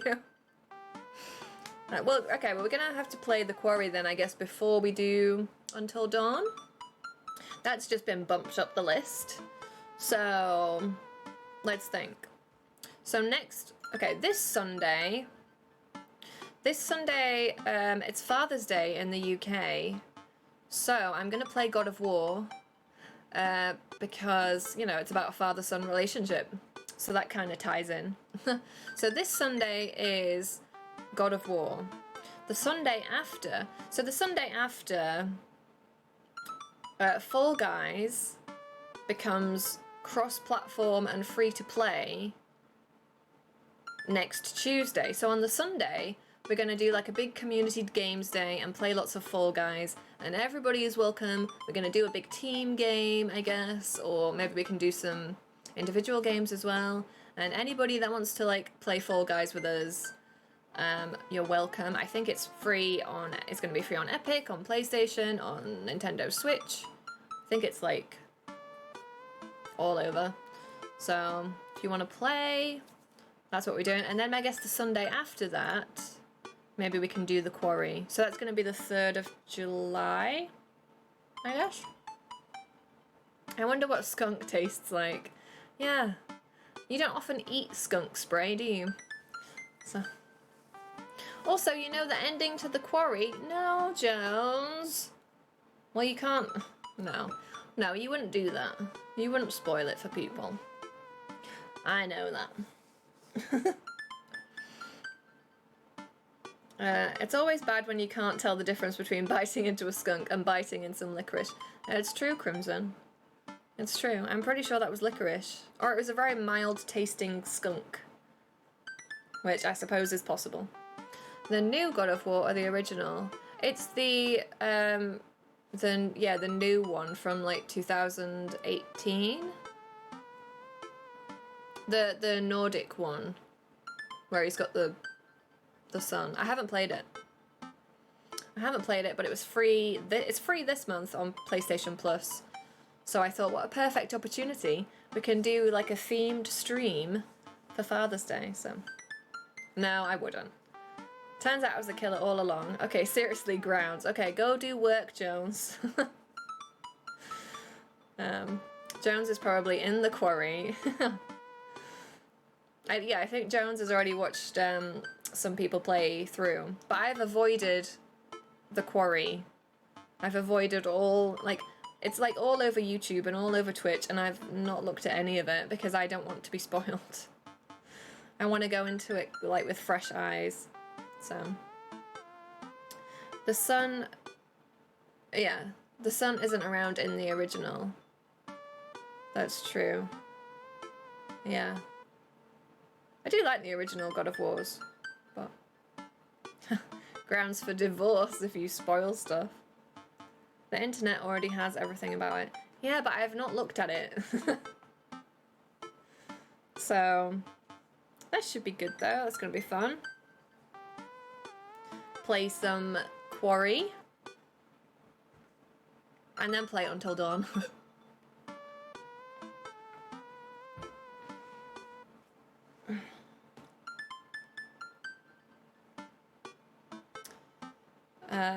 So I think I'm read up now. I think I yeah. It's probably going to be a game that I was going to say that I want to platinum. But we won't be playing it on PlayStation, so. Is there some sort of overlap or just the usual nods references? Oh, regarding Until Dawn and Quarry. I think as far as I know they're completely separate. But I don't know, maybe Spartan can tell if there's like overlap. I'm pretty sure like Until Dawn and like all the Dark Pictures anthologies have been completely separate. I don't even think there were references to the other Dark Pictures anthology games like in the others.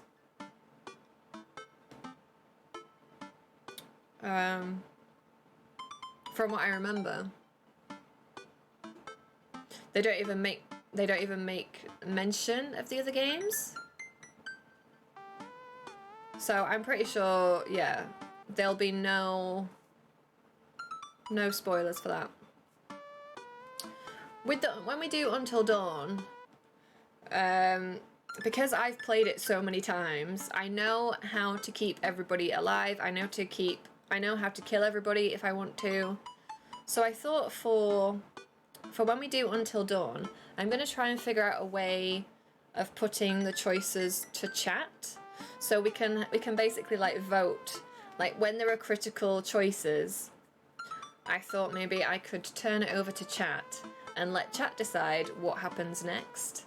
So you will have some power. It's gonna be like a democratic system. So I don't know whether to do like a proper poll, like a proper vote every time, or maybe I just look for people in chat, like asking what they want to do. But yeah, because I've played it loads, so I know what happens. But yeah, I thought it might be a fun way of like getting other people involved. So you could be crying on the inside when we make all the wrong choices. True, although doing a death run is quite fun as well. Like when you know what's going on, and you know how to get people killed off. That's a lot of fun too. But I don't think you'll betray it. No, I would try to be completely impartial. But with the Quarry, because it's going to be my first playthrough, those are going to be my choices. That's going to be my decision. So, because I want to try and keep everybody alive.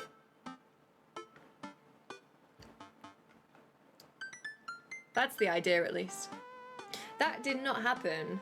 when we played all the Dark Pictures anthology, Man of Medan I did before I started streaming, so I played that on my own. Little Hope and House of Ashes we played on stream, and I tried to keep everybody alive and failed terribly. It did not go well. So this time, let's try and keep everybody alive in the quarry. We can try.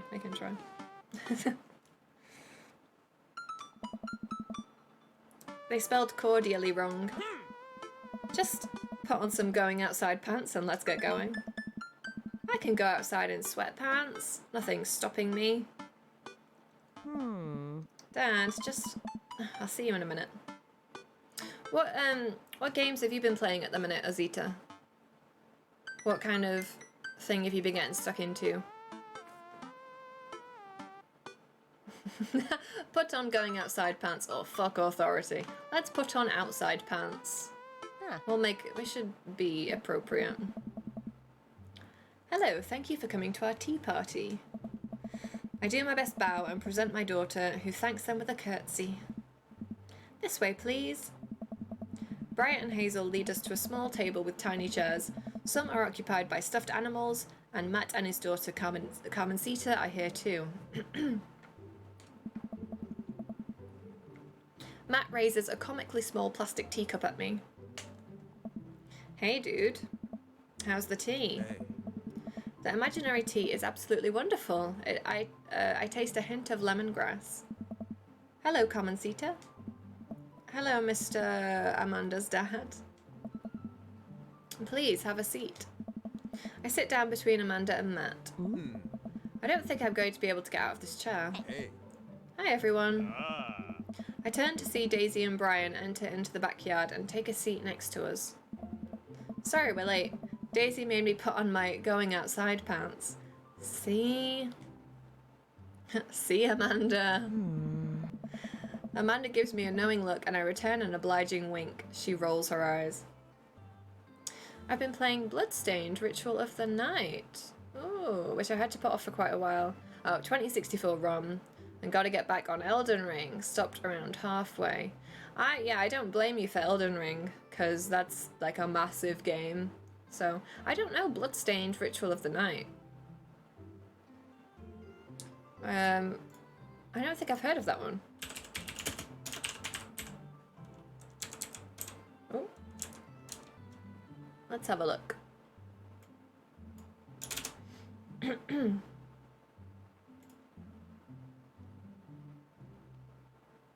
Oh cool, it looks like very old school.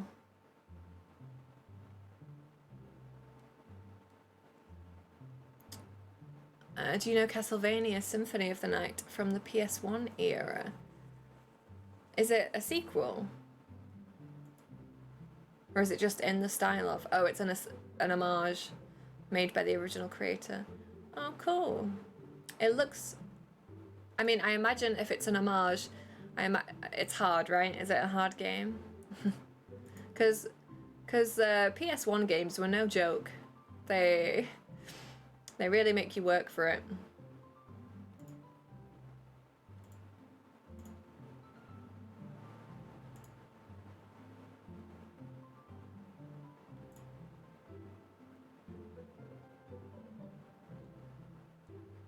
I imagine the gameplay is quite tricksy.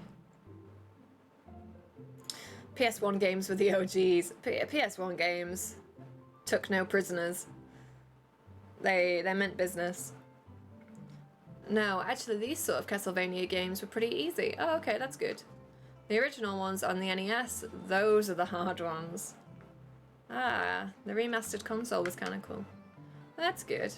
I remember banging my head against a wall with a lot of PS1 games. I remember them being very difficult.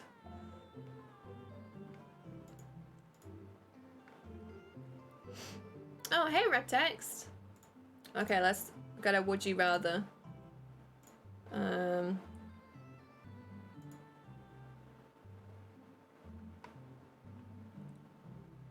Ooh, okay.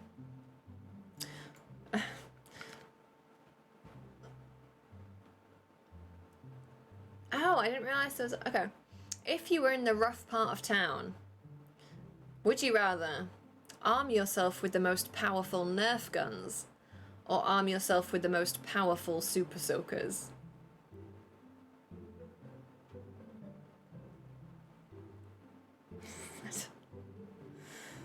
Although I guess you could just have it as like, which would you rather own? What would you rather own? Super powerful Nerf guns or super powerful Super Soakers? I'd rather have the Super Soakers. A water pistol is so much fun. I love a water... I don't understand... I don't get Nerf guns. I kind of think they're a bit boring. But a Super Soaker... I haven't had a water pistol fight in so long. Like, it's quite sad. Nerf guns, Super Soaker. Actually, Soaker, never mind. It's just, oh, good times. Like, that really takes you back to your childhood. It's like being outside on the street or like in your garden and having a water pistol fight. But I don't... Nerf guns are fine.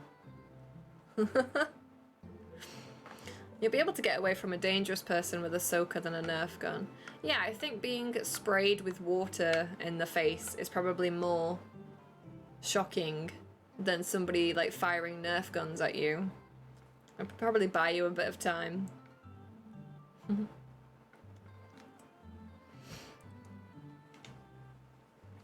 Plus, you know, maybe they'll think it's so funny that they just leave you alone.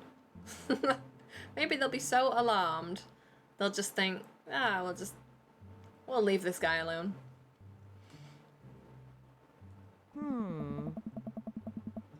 Is that really something your daughter had to pressure you into, Brian?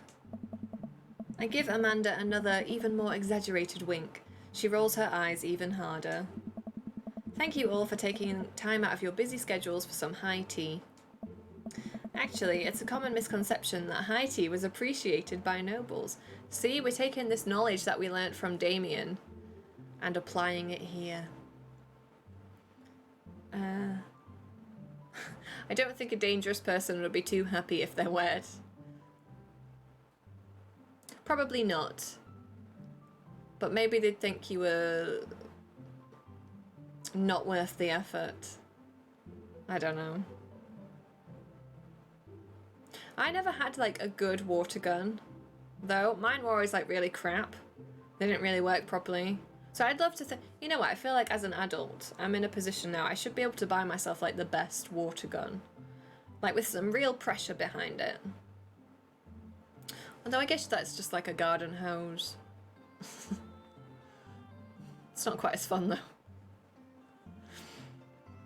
I had terrible soaker guns. I never had a water gun at all. Oh no. Okay, well you have to buy one. We should arrange a global meetup where we just have like a huge water gun fight. We just live out our wildest childhood fantasies and have like this massive water fight in the summer. Oh, you need to get one. I mean, you also need to make sure that, yeah, somebody else has one. Because it's no good if you're just alone with a super soaker. Unless, yes, it's an alcohol soaker gun. Yeah. I just remember dodging water balloons when I was a kid. Water balloons end a fight really quickly because if you get hit, then that's it. There's no pressure to not get wet anymore. I liked being the target and practicing my dodging skills like a ninja. The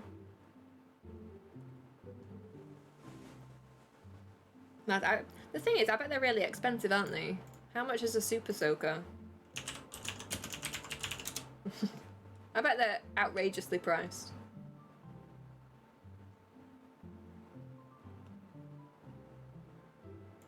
It's gone Argos.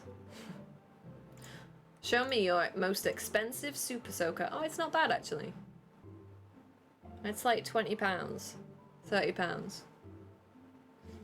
There's one that looks like a dinosaur face. I mean, I can't attest to the quality of the super soaking.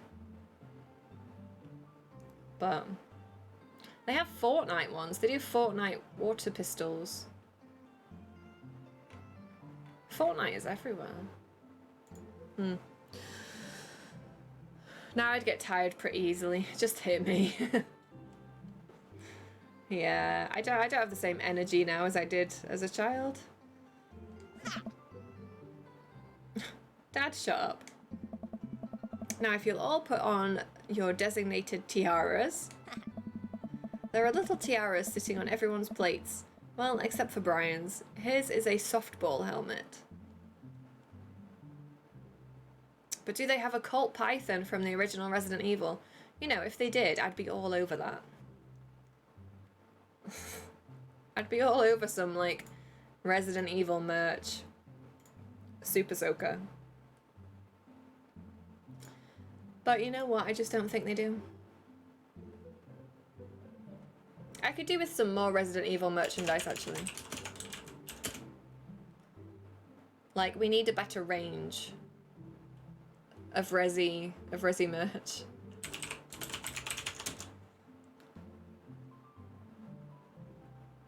They do, I don't know if it's been released yet or it's releasing soon, but they're doing these like really gorgeous statues. Oh, it's a pre-order. Do like a really gorgeous statue of a licker and a tyrant, but they're like £80. Like, why is the merchandise, like, why is there no cheaper, like, that's just outrageous. It does look cool though, but it's no joke. The price is no joke. I'd like to have a decently sized Birkin. Yeah. Alright, Butter, I gotta head out. Have a good rest of your stream. Alright, Spartan, thank you so much for stopping by and chatting. It's been a lot of fun. Hopefully see you around, I don't know, on Sunday or another time or whenever. I hope you have a good day. Yeah, it's all super expensive. They've got gamers just where they want them. They know that they'll pay for it. Oh, we ran out of tiaras. I don't think this is going to fit me, but I appreciate the thought. Dad, you're royalty. Please act like it. Whoa! Brian tries to balance the ill-fitting softball helmet on top of his head, but it immediately tumbles off and into the bushes. I'll get that later. Hey everybody. Craig comes out with a teapot and a tray of sandwich cookies.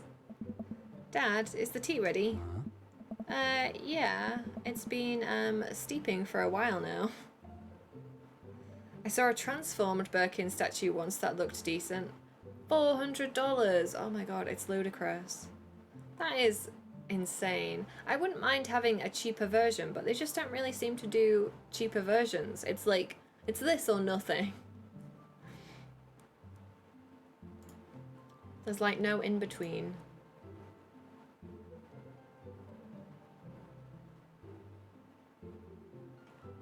You know, like I'd settle for like a £20 little plastic molded 6-inch kind of statue, you know, like little figure. They used to do stuff like that, I'm sure, all the time.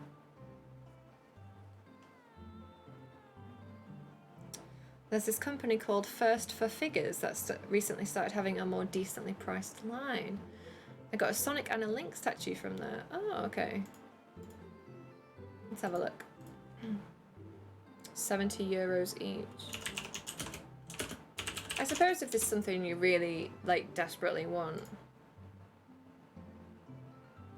Well, these are cute. Do you know, I'm on their front page, and they've got, like, a little Akami statue. I haven't actually played Akami yet, but I do own it on Switch. But that is so cute.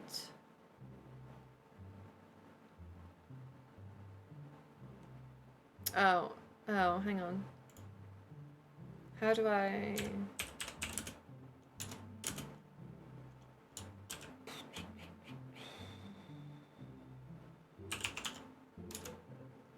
That link didn't come through. Try again, Azita. I've got links turned off. Hey Odious, how are you? How's it going?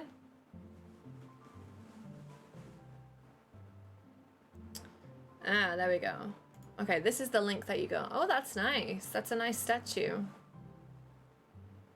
Oh, does it glow up as well? Does it glow in the base? Fun. Yeah, LED light up function. That's cool.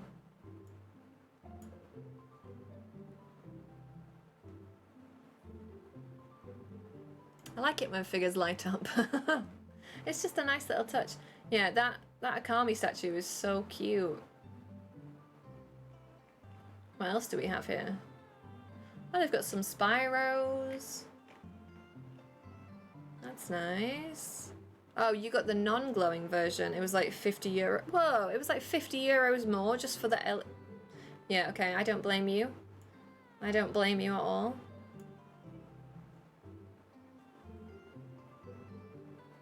Can you search by... I want to search by game. Oh, yeah. Well, they got loads of good stuff.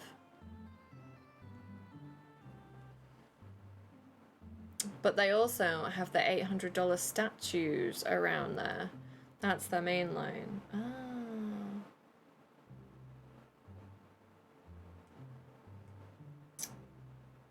Cool.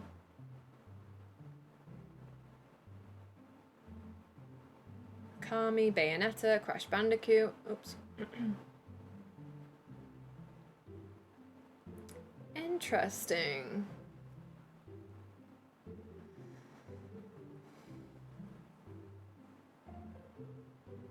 It annoys me how there's like 6 different categories for Spyro. You got mine through Amazon? Yeah, classic Amazon. Oh god, yeah. Ooh. This Spyro is $425. Wow. Oh, it's huge though. Oh my god, that's huge. Do you know what though? I don't know if I actually would want one that big. I kind of like the tiny ones. I like the tiny statues. Well, like decently sized, but like not huge ones.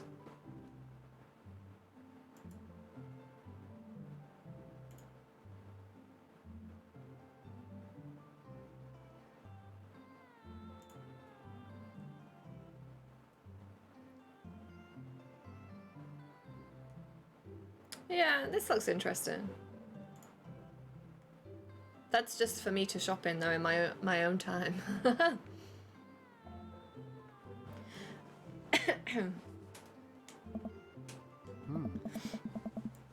Would you girls like to serve your guests tea? No, thank you. We'd much appreciate our servants' help. Craig leans over to me. Oh. That's me. Craig places teacups in front of all of us and a single sandwich cookie onto each of our plates. He pours some tea into my cup. Awfully fluorescent for tea. I clink my teacup with Matt's and take a sip. Hey. Good lemonade. It's tea. Oh. Right, very good tea. I lean over to Amanda, who's happily enjoying her tea. So, what do we do at tea parties? Huh? We enjoy the splendours of upper-class society, Father. She takes a dainty bite of her sandwich cookie. Marvellous. So, the meeting of princesses has been called to order. Hear, hear. But I'm a warrior princess. I hunt and stuff, and I have, like, a really cool sword. Can I be a space princess? I'll allow it. And I'll be rockstar princess. I'm also space princess. Can there be more than one? Space is pretty big, don't you think? I changed my mind. I want to be a space princess too. Dad, what are you? Do I get to be a princess? Duh. Well, I guess that makes me...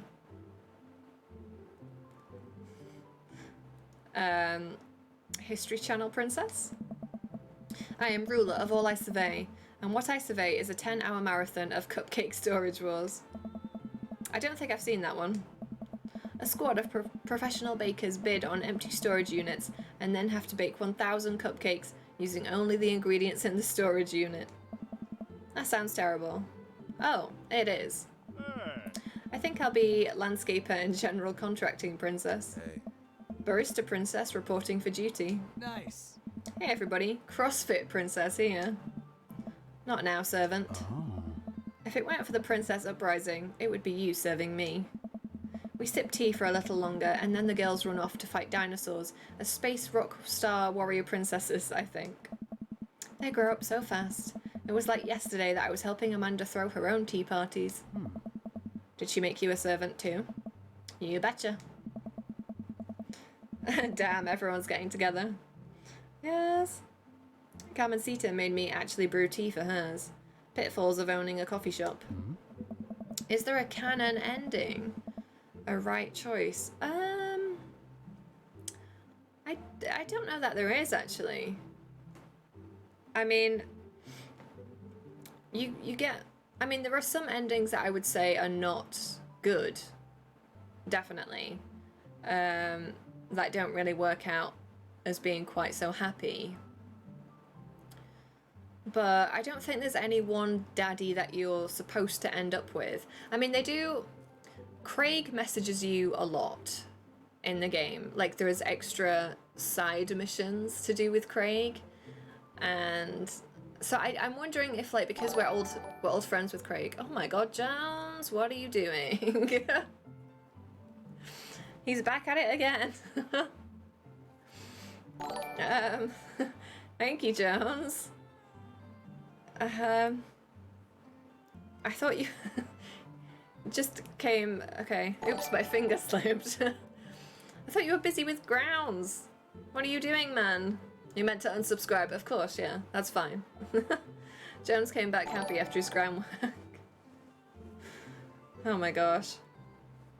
Well, there you go. We've got Dan and Some, Expense, Kishti, Super Stringer, and Greenfire have all been gifted subs. Thank you so much, Jones. My gosh.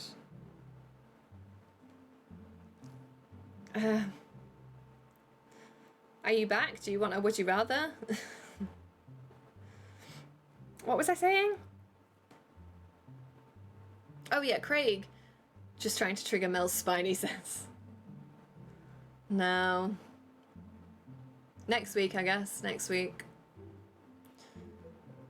Yeah, because we know Craig, because we used to go to college with Craig, I feel like maybe there's a bit of underlying, like he wants to, like the game sort of wants you to be with Craig, but no, I don't think there was a canon ending, no. No, there's definitely, you actually, okay, Craig is the one. Did you Google it? Google?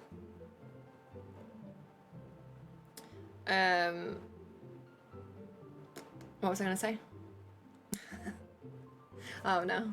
I mean, I like Craig. I do think we're well matched with Craig, especially because we've got history with him. It is possible to die in this game. You've got to really work for it. You've got to really work for it, but you can die. I had to do it to get a trophy, because I was trying to get the platinum for this game on PlayStation. It's just going to be too hard, actually. This is actually going to be the hardest platinum. I don't think it's possible. But yeah, you can die. Jones made you nervous. Look at that smile. Jones makes me nervous with his generosity. Yeah, you can die. You can... Then your daughter is just heartbroken and alone. Well, the game kind of... You get a chance to redo it. Like... You get like a solemn black screen ending. And... I don't know, it says something. But then it sort of reverts back to just before you died. So... The game's like giving you a second chance. You make Craig really jealous and he goes on a murderous rampage. No, that's not it. That's not it. I forget which date it's on. I think it might be on one of Joseph's dates. You have to pick some really select choices. So, if you don't want any spoilers, don't listen, because I'm going to talk about it.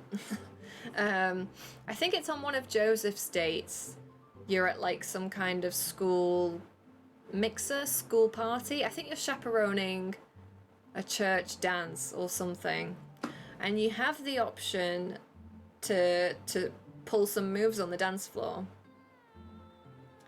And if you know, it's like a choice of 3 or something, and if you pick like some very expressive, energetic, risky dance moves like several times in a row, I think you actually like, I think you try and do a backflip and you break your neck. Like it's, you dance so badly that you die. I mean, it won't be on this stream, but maybe like on another stream, we will go on that date and I can show you us dying from bad dancing. It's funny. It's good. Jones got first in chat.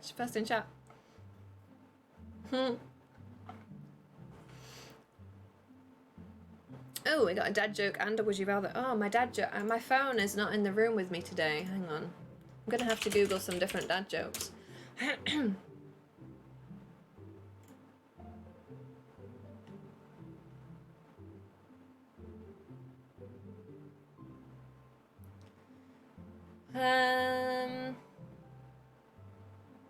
These are all really bad. I mean, I know the point is that they're bad, but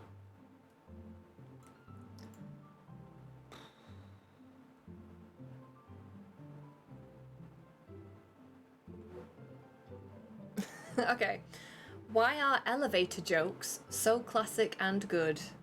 They work on many levels. There you go. I hope it was good. And a would you rather.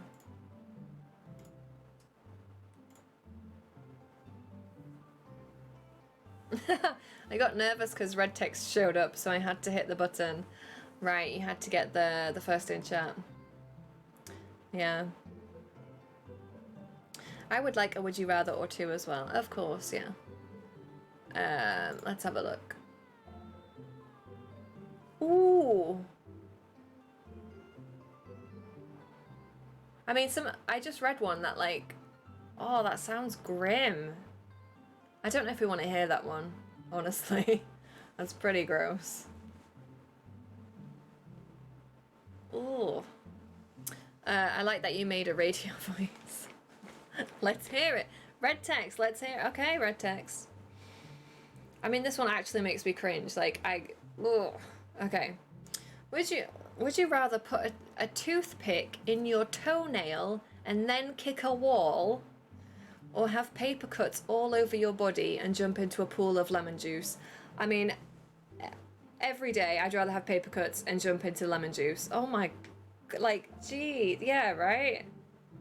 That's, oh my god, that goes right through me. Like anything, like in horror movies or anything, if there's something to do with fingernails or toenails, ooh, that's like the worst thing for me. It's just so, I just feel it in my soul. That's horrible. Yeah, paper cut. Yeah, but all over your body. I'd rather, that's way better than having like your toenail. Ooh, no, okay. I think we've picked that one. Yeah, I just can't with the toothpick toe. No, it's so gross. Texas Chainsaw Massacre, I can never forget. Do you know, that's actually one horror movie that I've never seen. I've never seen the Texas Chainsaw Massacre. Just because I know that, I know the deal with it, and I know that it's just basically torture porn, and I'm not bothered. Ooh. When he's dragging her and she's scraping with her fingernails. I've only seen the remake. No, but I think they mean like when you've got your toenail, put it like just between the toenail and the skin. Like, I think they mean underneath your toenail, so that as you kick it, it like, ugh. Enough of that one. Enough of that one.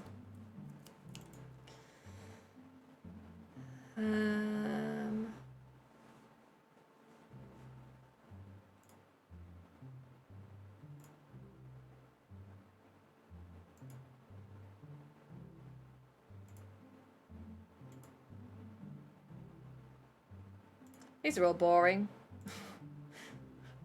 This just got that one really intense would you rather, and then the rest are just like, would you rather Dr. Pepper or Mountain Dew? Like,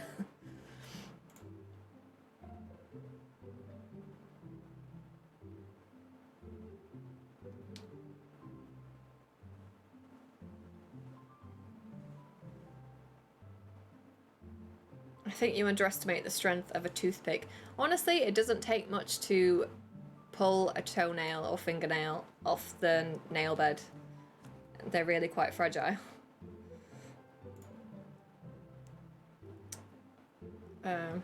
You're actually doing it.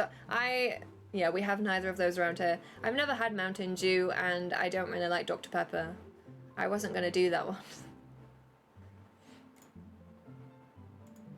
Oh god, this is how old. This is how you know how old. This is from 10 years ago, this one, because it asks you if you'd rather have an Xbox 360 or a PS3. So we're really like, I think I need to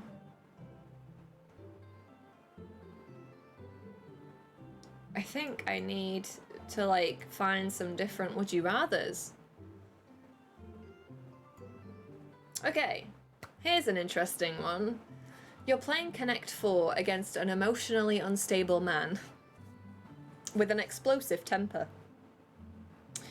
Would you rather take him down or let him win? So you're playing Connect 4 against an emotionally unstable man with an explosive temper. Would you rather take him down or let him win? I'm gonna take him down. Somebody who's, emotionally unstable. If you've got an explosive temper, there's no way I'm gonna let you win. I think you need to be taken down a peg or two. It's gonna be a teaching exercise. I'm gonna let you blow up and get explosive and mad, and I'm gonna enjoy it that much more. I've always had Sega, Nintendo, PlayStation, never had Microsoft ones. I only had the Xbox 360 in terms of Xboxes. Everything else I've had PlayStation. I always win Connect 4. That's just a scientific fact. If you literally take him down, he can't hurt you. You'd let him win, red text. Start whipping the little plastic coins around in anger. You see, I'm not a competitive person at all, and I don't really have issue with like letting people win if they're having a bad day or whatever. But if somebody's like, when other people are really competitive and they get really like aggressive or mean about it, then I'm like, no, I don't think so. That's not how this is happening. And I want to take them down a peg or two, and they make it worse for themselves, I think. I don't let my niece and nephew win, and I won't let other children win. They need to learn.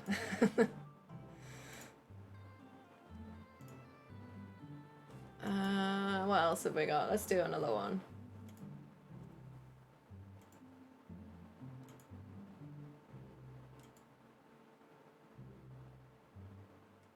I mean, this is kind of simple, I guess.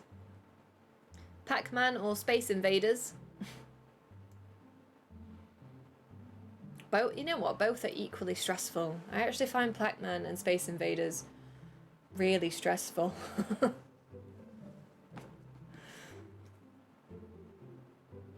Yeah, I think Pac-Man. Space Invaders is like, isn't it basically impossible to win?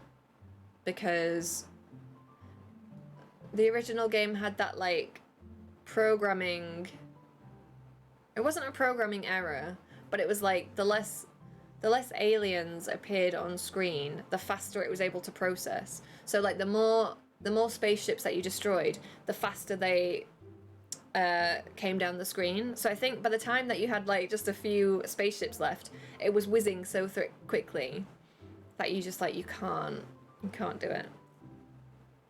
Which I think is an interesting difficulty curve, sort of by accident. Space Invaders just annoys me. Not impossible, just very improbable. Pac-Man is more enjoyable, I think. It's still stressful. I don't like being chased by the ghosts. Old games are just super stressful. I'm gonna try and let's try and get this tea party finished. Pitfall, your custom blends are amazing. That hibiscus one you gave me a while back was choice. Hey. Aw, thanks. It's really nice the girls are getting along. Space Invaders is on an infinite loop. Is it? I always want to play Connect 4. I used to like playing Connect 4 because it's just quick, it's simple, it doesn't take too long to get some games done.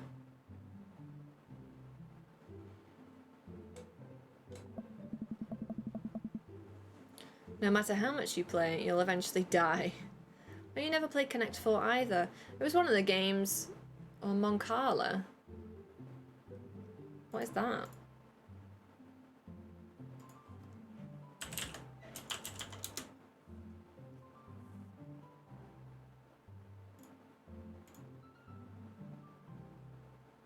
What is this? It's like...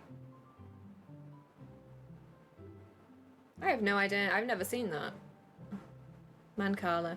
Yeah, I've...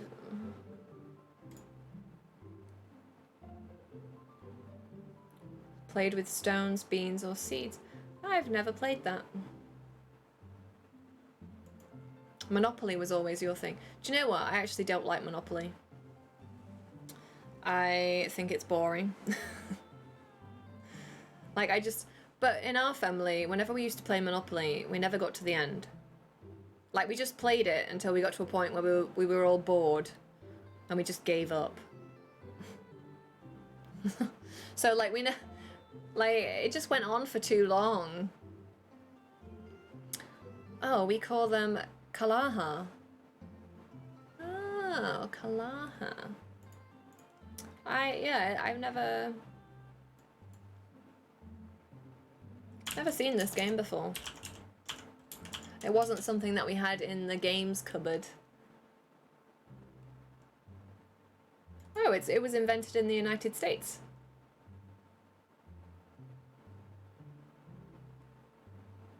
Huh. I kind of figured with that name, like Mancala or Kalaha, that it wasn't from the States, but apparently it was. Huh. Dude, Mancala is super fun. I had it on my original Nokia and had mastered it. Oh. Maybe I had it on my Nokia but just didn't know how to play. I don't remember. I just remember playing Snake. A lot of Snake. And maybe Solitaire. The computer couldn't win. That's the thing. It's essentially a game of patience. You have to persevere until everyone else has had enough and just sells you their stuff and you win. It's a great travel game. It's based off of an old Egyptian game, I think.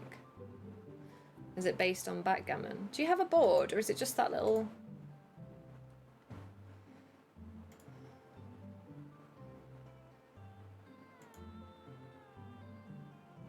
Oh, the tray is the board.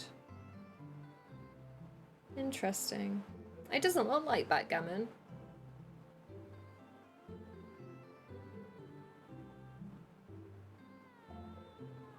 It looks like an egg box. You know, like little divots where you can put pebbles or something.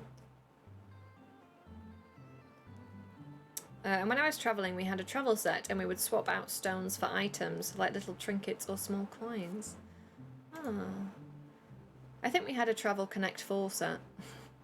Although, the thing is, like, we never used to take games anywhere anyway. Like, we never used to go anywhere and need a travel set of something. Because, like, often you get games like that and it's like, it's for in the car. But, like, I'm an only child. So, when we ever went in the car anywhere, I didn't have anybody to play with. So it was kind of pointless. And we didn't used to really travel anywhere to take board games, so... I think it just used to be played in sand with stones. That's what I would assume. Interesting. That's what imaginary friends are for. I just don't think I had the imagination. I didn't even have imaginary friends. It's very sad. I'm really glad we moved into this community. Hey. Oh, Amanda's been kind of a role model to them, you know? I used to really like Cluedo. I really enjoyed playing Cluedo. But again, right, you can tell... So you know, like, I always talk about how I love a game with a really rich story. And I'm, like, really fascinated by... Whatever the game is, it has to have a really good story. I'm all about that. I'm all about that story. And I remember being younger and playing Cluedo. And, you know, like, the basic premise on the back of the box is, like, Mr... Is it Mr. White or Dr. Black? Like, the Dr. Black is the one that's been murdered. And, you know, Cluedo is how you figure out who's done it. And I always remember, like, at the time being like, but why? Why did they murder Dr. Black? Like, and getting to the end of it and being like, oh, it was Miss Scarlet with the hammer. Or no, there's no hammer. Miss Scarlet with the candlestick. And I was like, but why would she murder him? Like, what's the story there? And just wanting more, like actually wanting like a proper murder mystery and not being satisfied.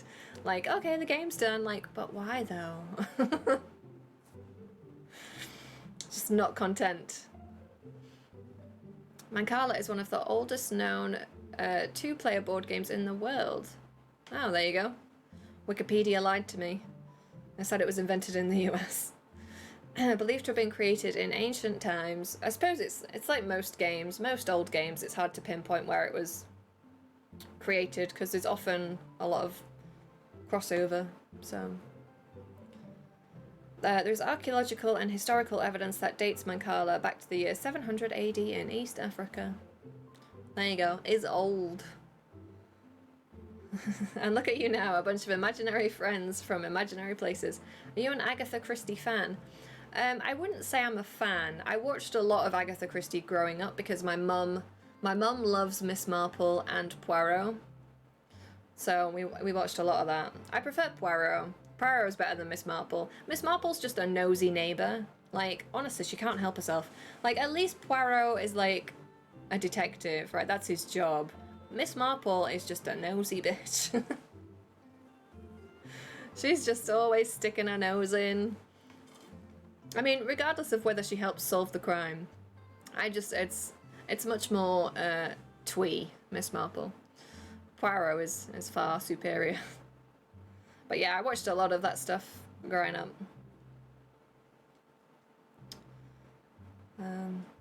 All of the girls in the neighborhood look up to her. She seems to go out of her way to play with them. I'm so proud of her. You better not proud dad cry at this tea party. I brought extra word jumbles if anyone wants to kill some time while the girls play. The day rolls on and the girls all get tuckered out. Amanda spends the whole day playing with them and taking their pictures, promising that she'll send them the best ones later. We all clean up and help put away the tea sets on tables, then head out as Daisy and Carmencita fall asleep on their dad's shoulders. Take care, guys. Thanks for coming. Bye, History Channel princess. You want dinner?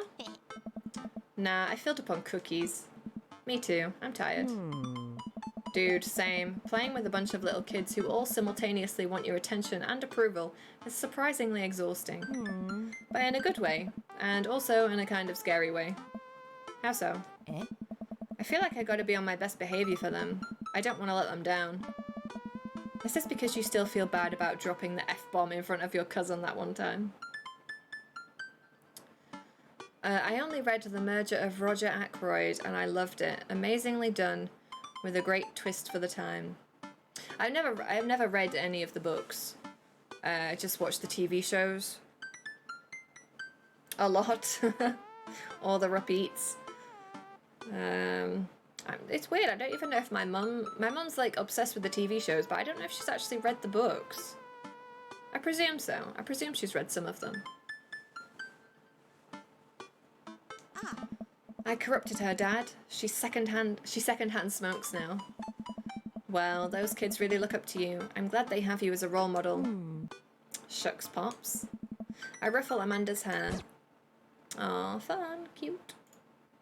You've got dads. Welcome. You've got dads.